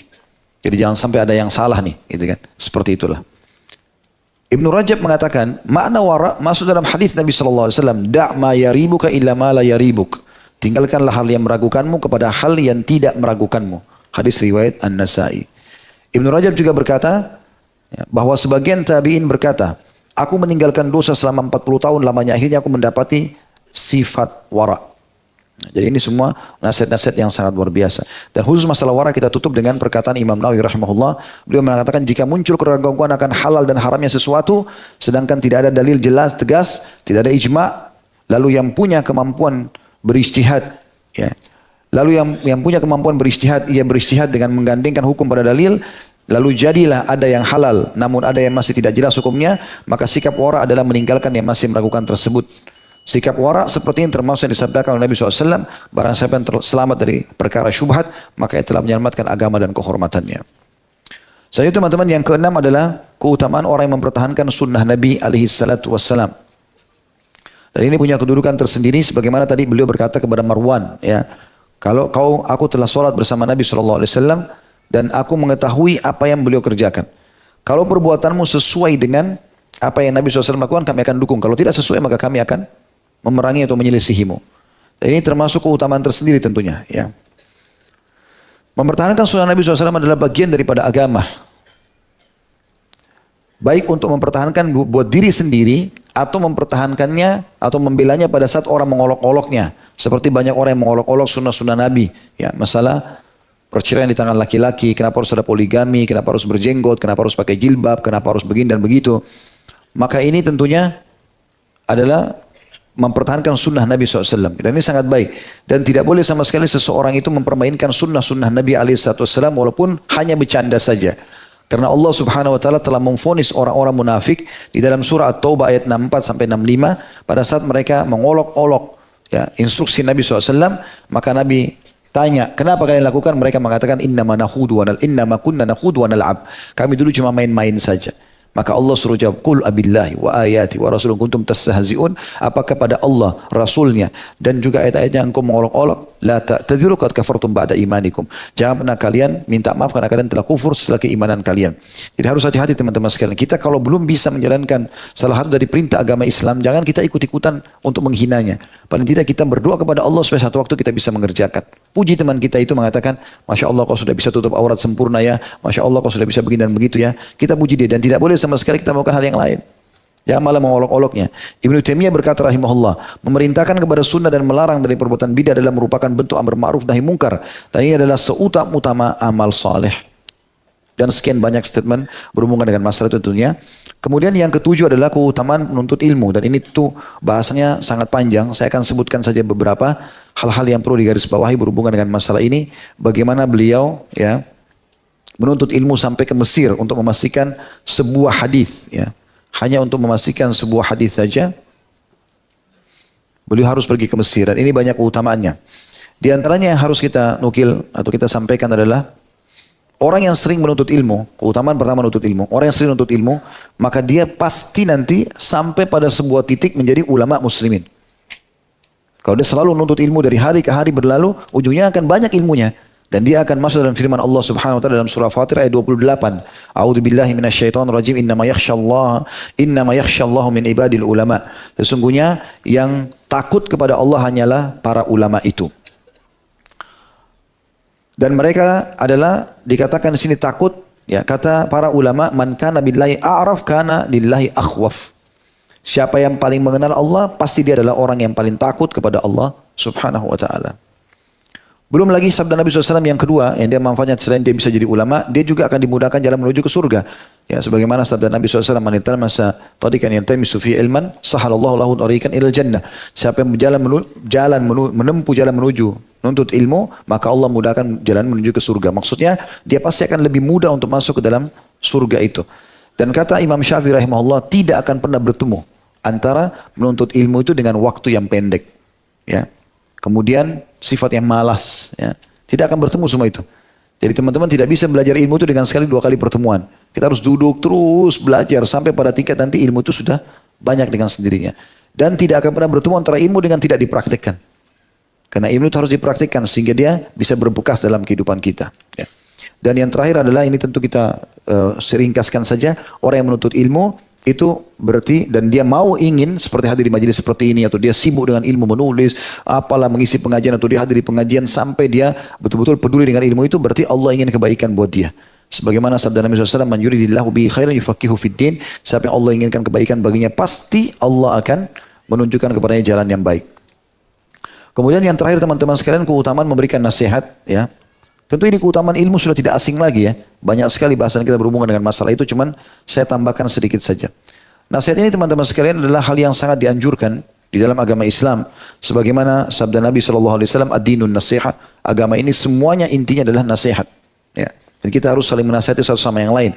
Di sini diambil dari perbuatan Abu Ayyub Al-Ansari, bagaimana beliau menasihati ya Marwan tadi, ya, bagaimana beliau menasihati orang-orang yang ditemui supaya harus hati-hati, menasihati juga Yazid tadi supaya menguburnya di tempat ini dan seterusnya. Ini nasihat. Dan nasihat ini adalah sesuatu yang sangat baik dan bagian daripada agama. Dan Nabi SAW sampai menjadikan salah satu hak seorang muslim adalah kalau dia minta dinasihati maka nasihatilah. Bahkan puncak nasihat adalah kata para ulama, engkau memberikan nasihat kepada orang baik dia perlukan atau tidak. Pada saat engkau melihat nasihat itu adalah hal yang baik. Misal kita sholat di masjid lalu kita melihat ada kesempatan untuk menyampaikan sebuah tema materi 5 menit, 7 menit dan memang kita ahli di bidang itu, berbicara saja. Saya berapa kali dulu di Saudi masuk ke sebuah masjid sholat, terus tiba-tiba ada orang subhanallah masuk ke dalam masjid itu sholat bersama kami. Habis sholat dia bisikin imamnya, sebentar saya mau sampaikan sedikit beberapa kalimat, diizinkan dia ceramah. Subhanallah, berapa banyak orang yang menangis di masjid gara-gara ceramah dia cuma 5-7 menit. Dan berapa banyak orang tersentuh. Dan ada beberapa ceramah mereka ini yang saya tertanam dan saya amalkan. Mungkin sampai sekarang mereka akan panen pahala. Saya pun akhirnya menggunakan kesempatan, dan setiap ada kesempatan saya selalu minta izin kalau ada kesempatan masuk di masjid. Bisa nggak saya diizinkan ceramah sebentar. Sampai kita nanti zikir habis sholat atau apa saja. 1-2 kalimat, dan Nabi SAW mengatakan, "Ballighu anni walau ayat." Sampaikan dari walaupun 1 ayat. Saya tutup teman-teman sekalian dengan tata cara nasihat yang baik. Yang pertama, ikhlaskan karena Allah Subhanahu Wa Taala supaya dapat pahala. Ya. Yang kedua, menasihati orang sesuatu yang kita punya ilmunya. Ya. Karena tentu kita tidak mungkin berbicara tentang sesuatu yang berhubungan dengan masalah medis, misalnya kita tidak ada ilmunya di situ. Karena Nabi SAW mengatakan kalau perkara dikembalikan bukan pada ahlinya, tunggulah kehancuran. Jadi harus kita tak punya ilmunya. Yang ketiga, tidak menasihati orang itu di depan umum. Ya, karena Nabi SAW mengatakan siapa yang menasihati saudaranya di depan umum, maka dia telah membinasakannya, gitu kan? Atau kama qala Nabi SAW. Jadi tidak boleh. Dan Imam Syafi'i mengatakan, kalau kau ingin menasihatiku, dia bilang sama murid-muridnya dan orang sekitarnya, nasihatilah aku di belakang, jangan nasihatku di depan orang, agar nasihatmu bisa aku terima dan bernilai. Tapi kalau kau tidak mengikuti itu, aku pun tidak akan mengikuti nasihatmu. Karena orang kalau depan umum dia jadi malu, gitu kan? Panggil dia sebentar, akhi, sebentar, ukhti, maaf ya. Sehingga kita juga jauh dari sifat riak. Karena kalau kita di depan orang, saya mau nasihatin kamu ya, gini-gini. Kan jadi kelihatan riaknya. Untuk apa? Dan kita nasihatin lalu kita pergi. Saya pernah sampaikan tuh Imam Ahmad menasihati muridnya di tengah malam. Jalan jinjit-jinjit dia tidak mau ketahuan, gitu kan. Maka ini penting, jangan di depan umum. Yang keempat teman-teman sekalian, tutupi setelah nasihat. Itu yang penting. Jadi jangan usah bilang sama orang, oh itu orang saya sudah nasihati, si fulan sudah saya bilangin. Untuk apa? Antum ikhlasnya. Kalau ikhlasnya nggak usah bilang itu. Antara antum sama Allah SWT. Tidak perlu orang lain tahu, manusia nggak perlu tahu. Yang penting Allah Subhanahu Wa Taala. Ini penting supaya tetap terjaga amal soleh itu. Allahu a'lam. Ini bahasan kita insyaallah. Baik, begitu saja, semoga bermanfaat. Subhanakallahumma bihamdika asyhadu an la ilaha illa anta astaghfiruka wa atubu ilaik. Wassalamualaikum warahmatullahi wabarakatuh.